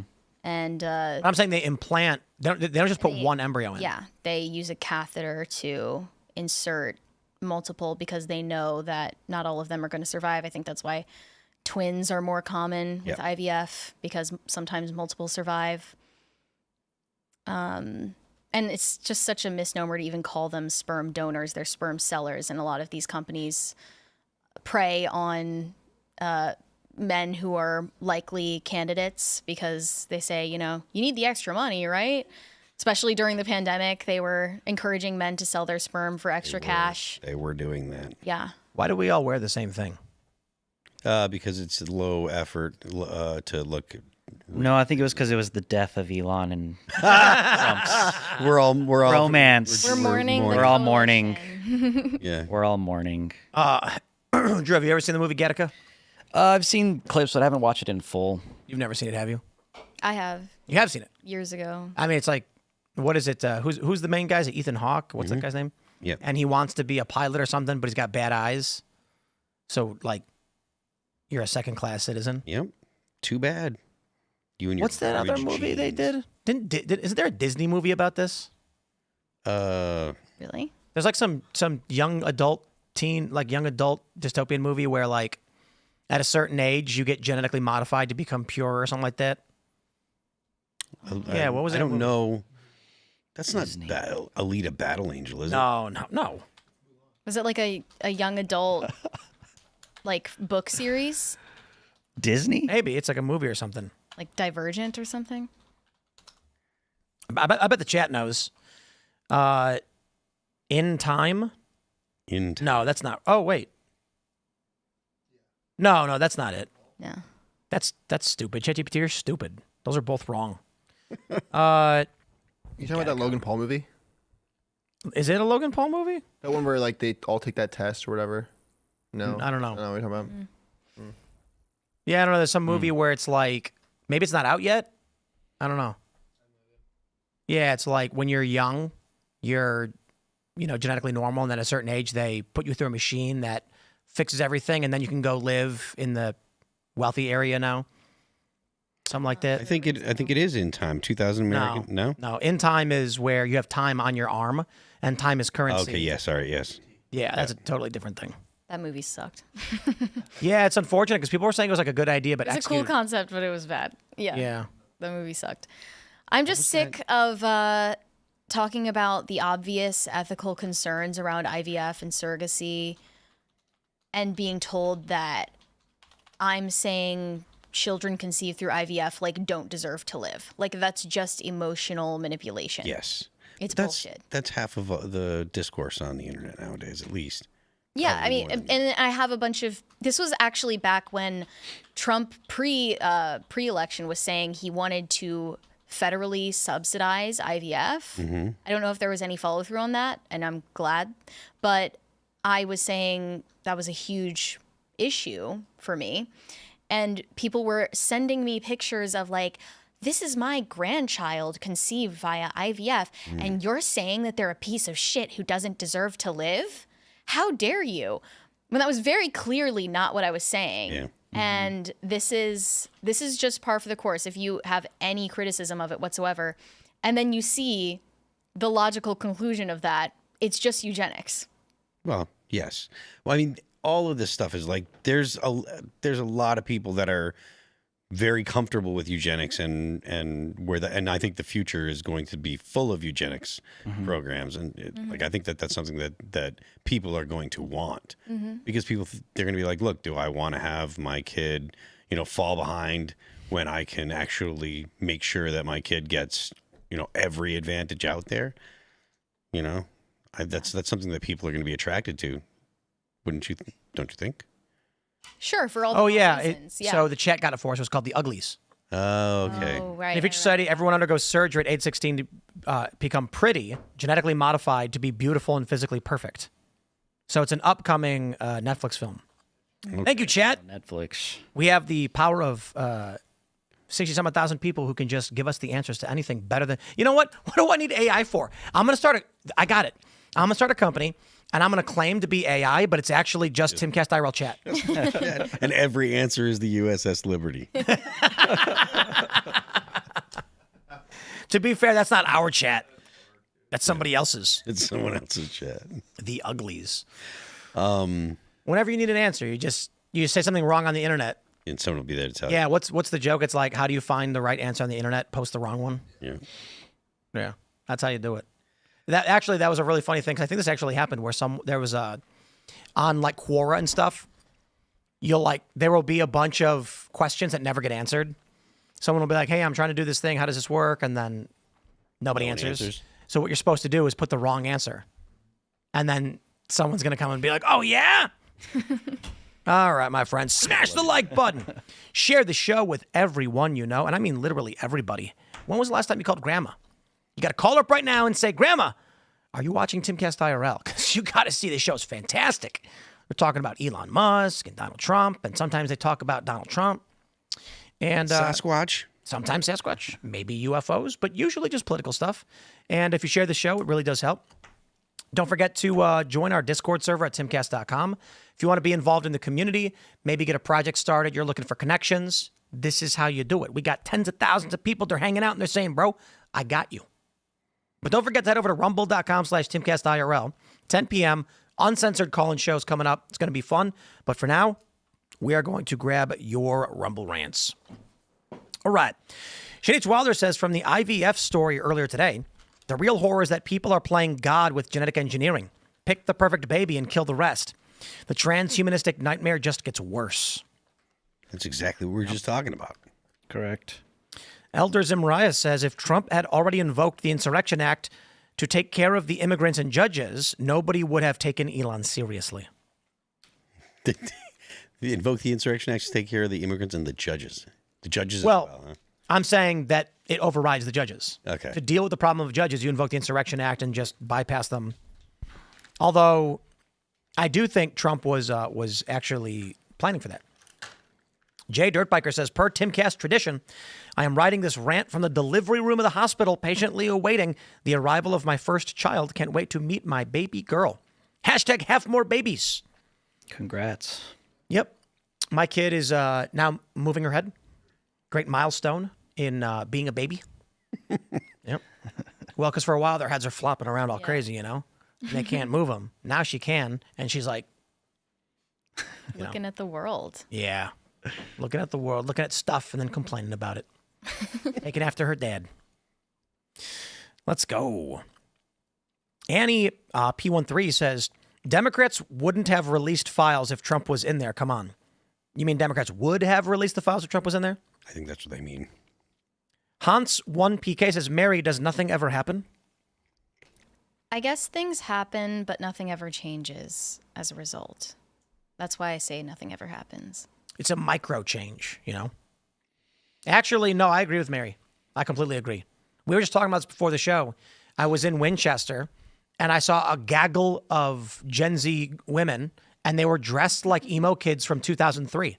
And I was like the big black cargo pants that they were wearing. I think one of them was studded belt. Jenkos. Well, they're not Jenkos, but they're made to look like trip pants. The trip pants that were sold at Hot Topic. One of them. With the studded belts. Yeah, all that stuff. Yeah, and the chokers and everything. Yeah. And I was just like, why are they dressing the way like me and my friends used to dress? So we're old. We don't do that anymore. It's funny because I feel like that used to signal that you had a certain like value system or music taste or something like that, or belonged to a subculture or a social circle, but it doesn't signal any of those things anymore. Like those girls probably listen to Sabrina Carpenter and like they just dress like that because that's what's in on it proves niche online. My point. I've been saying this.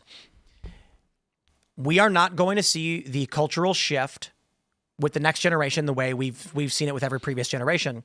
The reason why music trends changed was because the younger generation was always bigger than the previous generation. If I am a cheeseburger salesman and like there's a bunch of 20-year-olds, there's 2 times as many 20-year-olds as 40-year-olds, all of my marketing is going to be targeting the 20-year-olds. So when you're making music, what are you selling? Whatever it is the biggest market share wants. There's no young people anymore. So the biggest market share is still millennials and older Gen Z. So what happens? Hot Topic is still open because millennials still shop there. Spencer's is still open because millennials shop there. Then what happens? Some Gen Z young kid goes to the mall, and what do you have to buy? Hot Topic. There's no Gen Z centric store because there's not enough Gen Z or Gen Alpha to buy any of this stuff. Have you been in a Hot Topic as of late? It's Yes. not really what it used to be. They sell like Funko Pops and Yes, I know. figurines. That's always been the case. Yo, it's wild when I go They're in there. not really selling. It's not like band tees. Like, yes, they have them. It was never like that. For the same. You'd go in there. They have a Batman logo. They'd have Nightmare Before Christmas has been in the window of Hot Topics for 32 years. Still there. Oh, they're selling Twilight merch as well. Exactly. Because it's just whatever millennials were into because that's the bigger market share. And so, young people are told what to like and they like it. And I'm not saying this of Gen Z or Gen Alpha. It's literally when millennials were young, music was made and young people were told this is the music you're going to listen to. And it was put on the radio. It was made to target a new demographic. Older people were like, put on the classic rock station. I want to listen to music that I like. But there were more young people to listen to the new pop songs and to be attracted to new music. Now it's not there anymore. So when you go to the mall, they're just going to say, who buys the most stuff? Millennials. Not only is Gen Z small, but they're broke too. So what happens? The Gen Z that does want to buy stuff, what can they buy? Whatever it is millennials like. I mean, that just means that we're stuck with millennials for the rest of our lives, which is Millennials is the last. No joke. When millennials are 60, you're going to go to the mall, and it's going to be Nightmare Before Christmas. And millennials have enough money to buy Funko Pops, just not houses. Yeah. They're buying tickets to the When We Were Young Fest. They don't have and money the for I emo couldn't believe it. cruise. Pokemon Dude, cards. no beef to Bayside because I'm a fan, but I don't really listen to them anymore. But I saw one of their videos where they have like 5,000 to 10,000 people screaming and cheering at When We Were Young, and I'm just like, damn, Bayside bringing in those ticket sales. Have you seen what the All American Rejects is up to lately? No, is All it? the house party shows. They're on a house party tour where they're doing a bunch of free shows leading up to a real tour where they're opening for the Jonas Brothers, actually. But there are a bunch of Zoomers said, going to these house party shows that are free, and they're listening to the All American Rejects for the first time because they didn't like grow up listening to that band. It's like the first time they'd heard of the All American Rejects. Want Sugar Cult to Because they just want to go to parties. Like Zoomers are just like, whoa. Like they're commenting on these TikToks saying like, this is like those parties that are like in the movies that I've watched. That I want to makes go to sense. one of those. Looks like people are finally having fun, like outside. Yo, the world is millennials are like the luckiest generation, I guess. In a lot of ways. We had the 90s. It was great. Massive economic expansion, the end of the Cold War, just goofing off, being lazy, getting the internet. And now they didn't have any kids, so Gen Alpha's cooked. And Gen Z, because Gen Xers weren't having a lot of kids, so Gen Z is a little bit smaller than millennials. That means that older Gen Z are going to still be like, this is the trend. Older Gen Z did not get new culture the way generations typically do, so they were attracted to millennial stuff, creating a massive millennial marketplace. And millennials are permanent children. They don't have kids. So millennials are going to enjoy everything forever. Here, like the other example I brought up is the Tony Hawk remaster. They tried making Tony Hawk 5, it crashed. So they're like, we'll remake 1 and 2. And millennials were like, oh, anybody remember this gem? Yep. You remember this? We're in the remake era Feel old yet? with movies, video games. They're making everything. this is why the Disney movies are flopping. And I think the Harry Potter thing is going to flop too. Oh, for sure. Because it made Snape black. Snape is supposed to be a gangly, scrawny white guy. Yeah. What happens is, so look, I told my wife, I was like, they're remaking Harry Potter. And she goes, why? The movies were perfect. And I was like, well, I think remakes are fine to do. And if they do it as a series, you've got 7 seasons that can be more fleshed out with more episodes.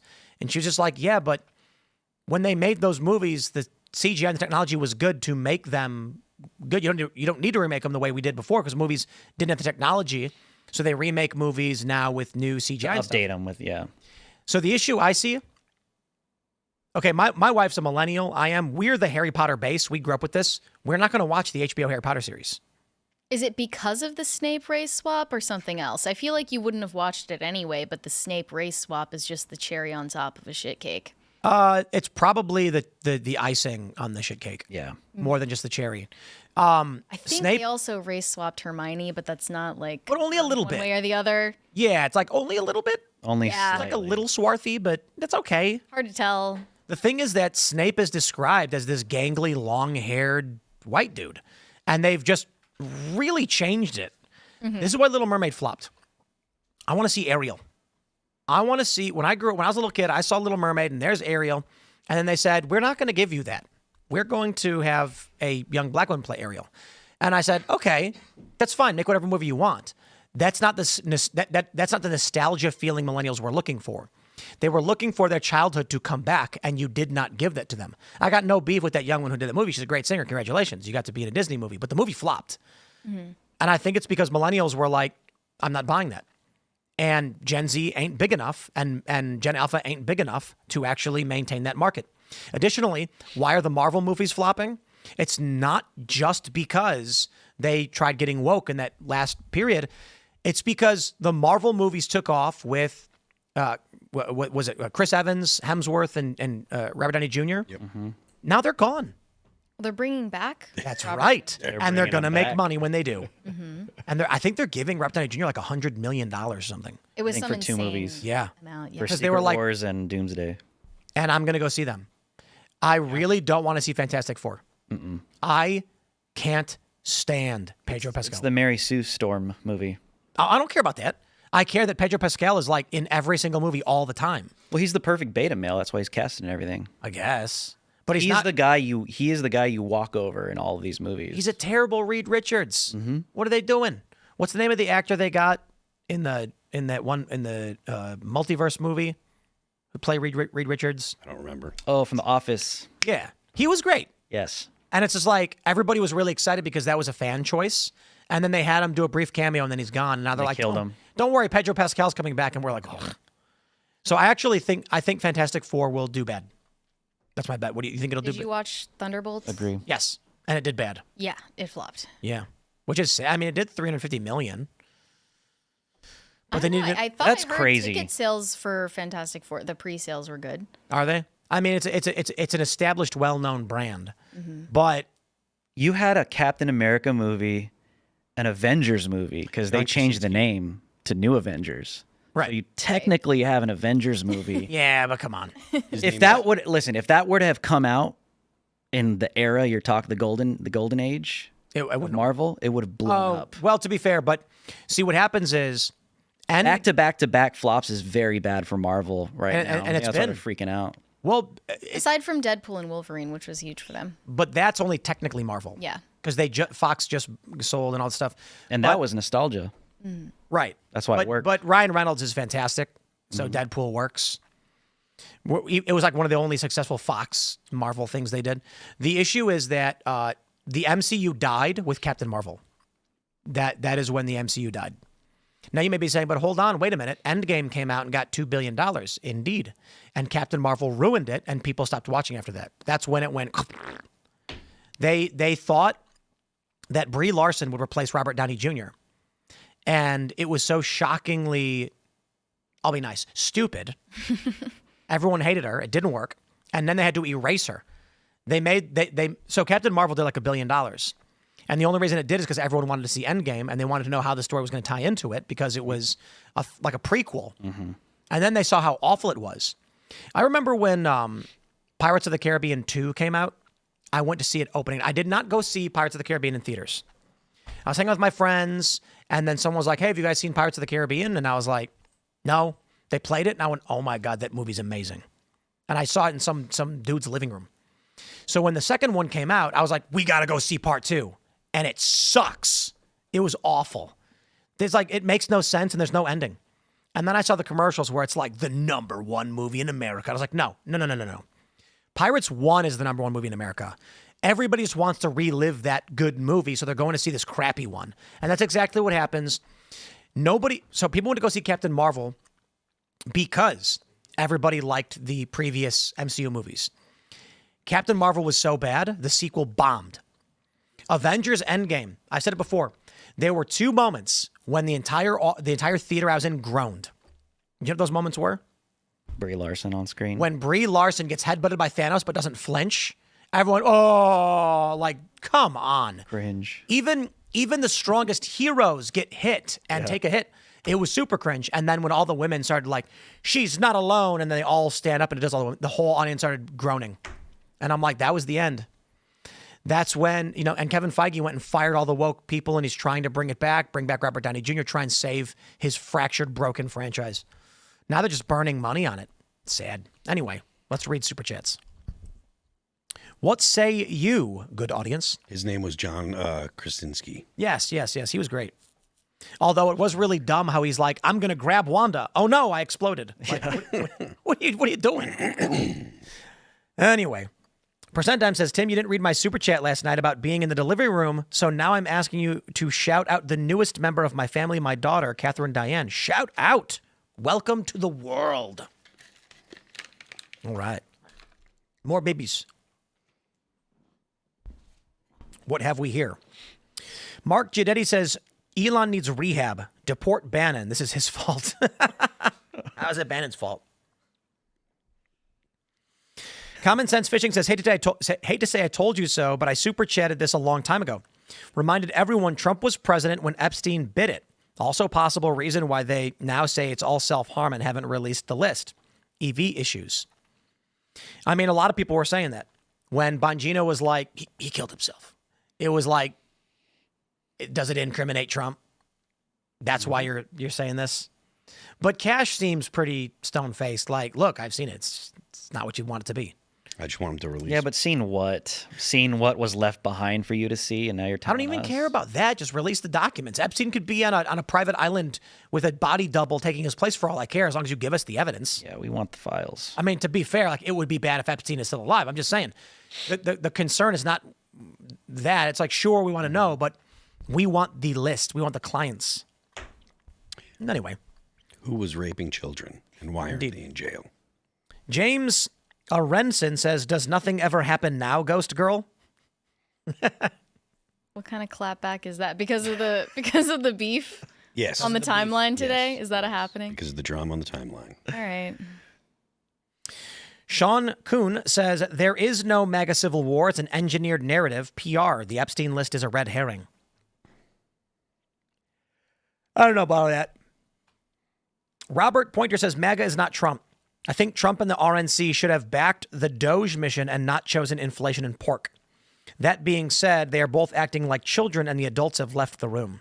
It's not inflation and pork. I mean, there is pork in there, yes. But like inflation is right now, like I said, it's at the lowest point it's been since inflation started running with COVID, at the end of COVID, right? Like the numbers are like 2.1, which is exactly where the Fed wants it. And I don't think that, enshrining the tax cuts as permanent is going to make inflation worse. But Common Sense Vision says, Trump messing up. No Epstein file release, no info on drones, no actual cuts to spending. Big B spending bill is anti-American, adds $2 trillion in debt. House of Cards. Yep. What info on drones are you talking about? The ones that were going over Jersey? Yeah. I thought that most people were of the opinion that all the focus on the drones in Jersey was because there was a research, a university was doing drone research, I think, and that was the initial sightings. Yeah.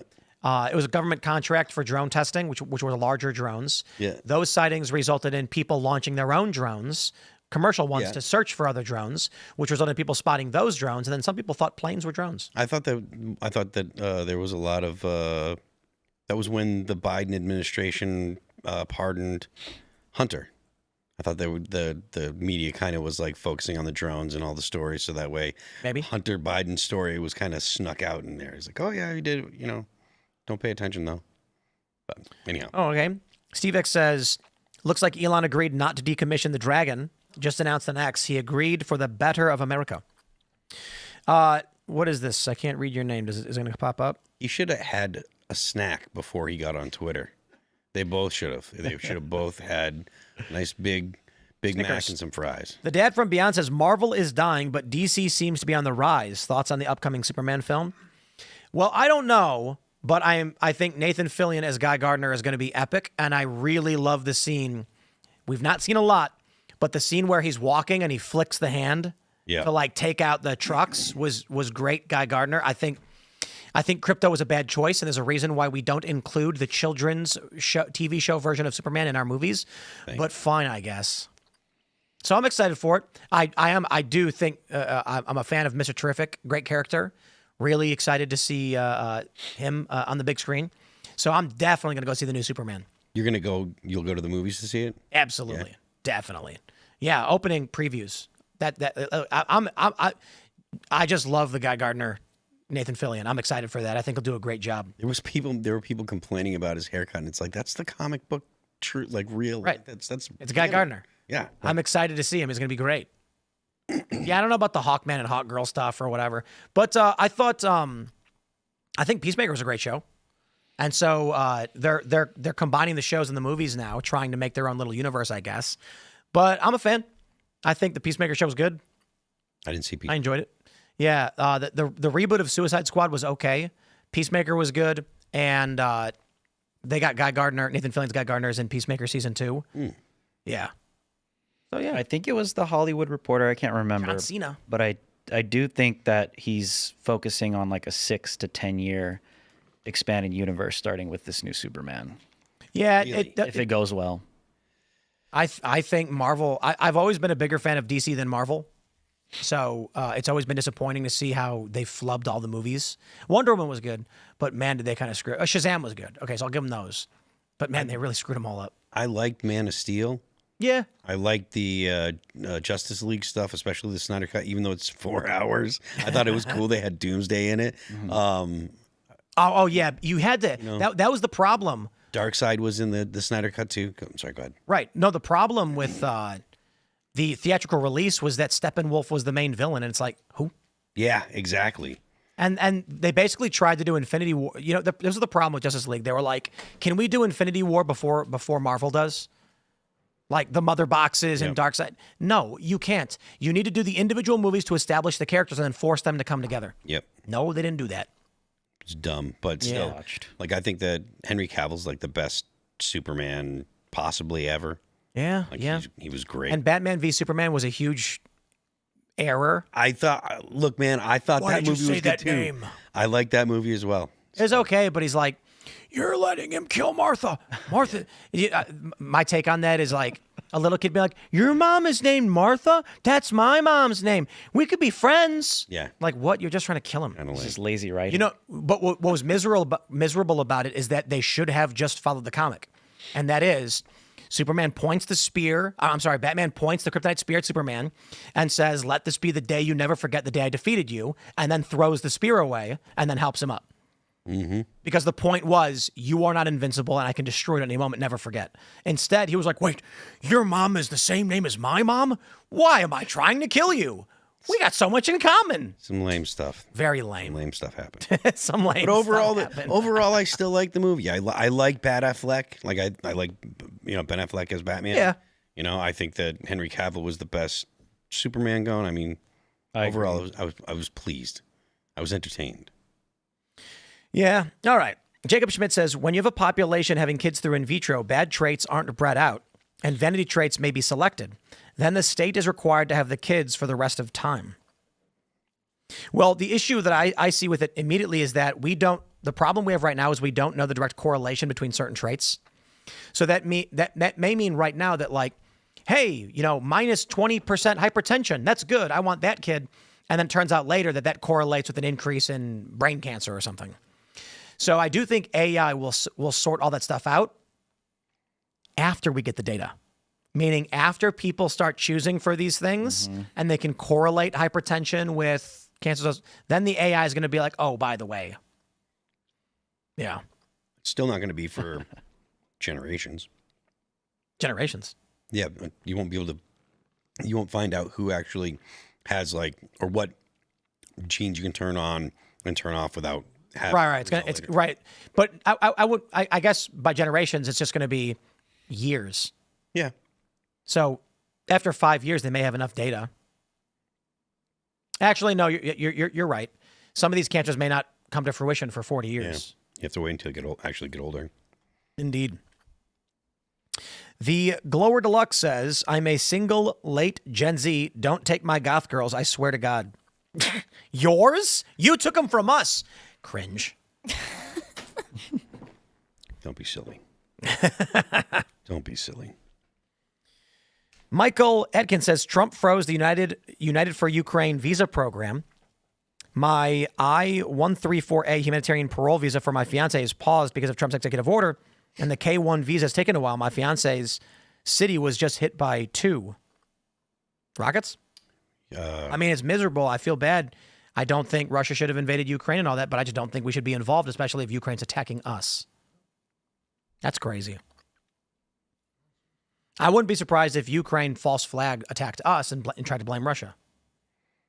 Zelensky keeps saying Russia's going to attack America. I really hope. I really hope that's outside of the realm of possibility. Well, according to Germany, it was several Ukrainians who bombed the Nord Stream pipeline. Yeah. So that is our ally having their energy access cut off by. Wait, didn't Biden say something like, if Putin does whatever, then he's going to have to deal with we'll make sure that the pipeline isn't working or something like that. I thought Biden made something like that, some kind of remark like that as well, Which is a part of why people thought that it was the U.S. that actually sabotaged it in the first place. Right after it happened, there were a lot of people that were saying, "Oh, it was probably the SEALs. It was probably the SEALs." See, Biden said this, blah blah blah, and they would bring up the clip, tweet it. But all right, Tin Man says, "Is Mary the ghost of Ukraine?" The ghost of Kiev. Oh yeah. The ghost. Yeah, the fighter pilot. Yes, I moonlight as a fighter pilot. Yeah. Zero News says, in regards to cryptids, check out the game Horrified. Okay. Or Fallout 76. Fallout 76 is based in West Virginia. And a lot of the big monsters are literally just the West Virginia cryptids. Only they're saying the radiation caused them. My friends, smash the like button. Share the show with everyone you know. Head over to rumble.com/Timcast IRL for that uncensored call-in show where you, as members of the Timcast Discord, can talk to us and our guests. It's going to be fun. You can follow me on X and Instagram at Timcast. And don't forget, Tales from the Inverted World goes live at 10. So if you want to have a bigger conversation about cryptids, UFOs, ghosts, it is open call-ins, meaning literally anybody can just call in and talk about all that weird stuff. If you've got stories, Tales from the Inverted World is looking for you, and they're on YouTube and Rumble. Drew, do you want to shout anything out? Yeah, you guys can follow me on Rumble as well. Rumble.com/Drew Hernandez. Follow me on x.com/Drew H Live as well. Go subscribe to Pop Culture Crisis. We go live every Monday through Friday at 3 p.m. Eastern. We're also on Rumble, so go follow us there. You can send me validation on Instagram at Mary Archived, or you can send me hate on X. That is also Mary Archived. I also just made a TikTok. I'm not sure what you should send me on there, but you should follow me on TikTok at Mary Archived. Send her cookie recipes. Sure. I'm Phil That Remains on Twix. I'm Phil That Remains Official on Instagram. The band is All That Remains. Our new record's entitled Anti-Fragile. You can check it out on Apple Music, Amazon Music, Pandora, Spotify, Deezer, and YouTube. Don't forget the left lane is for crime. We will see you all at rumble.com/Timcast IRL in about 30 seconds. Thanks for hanging out.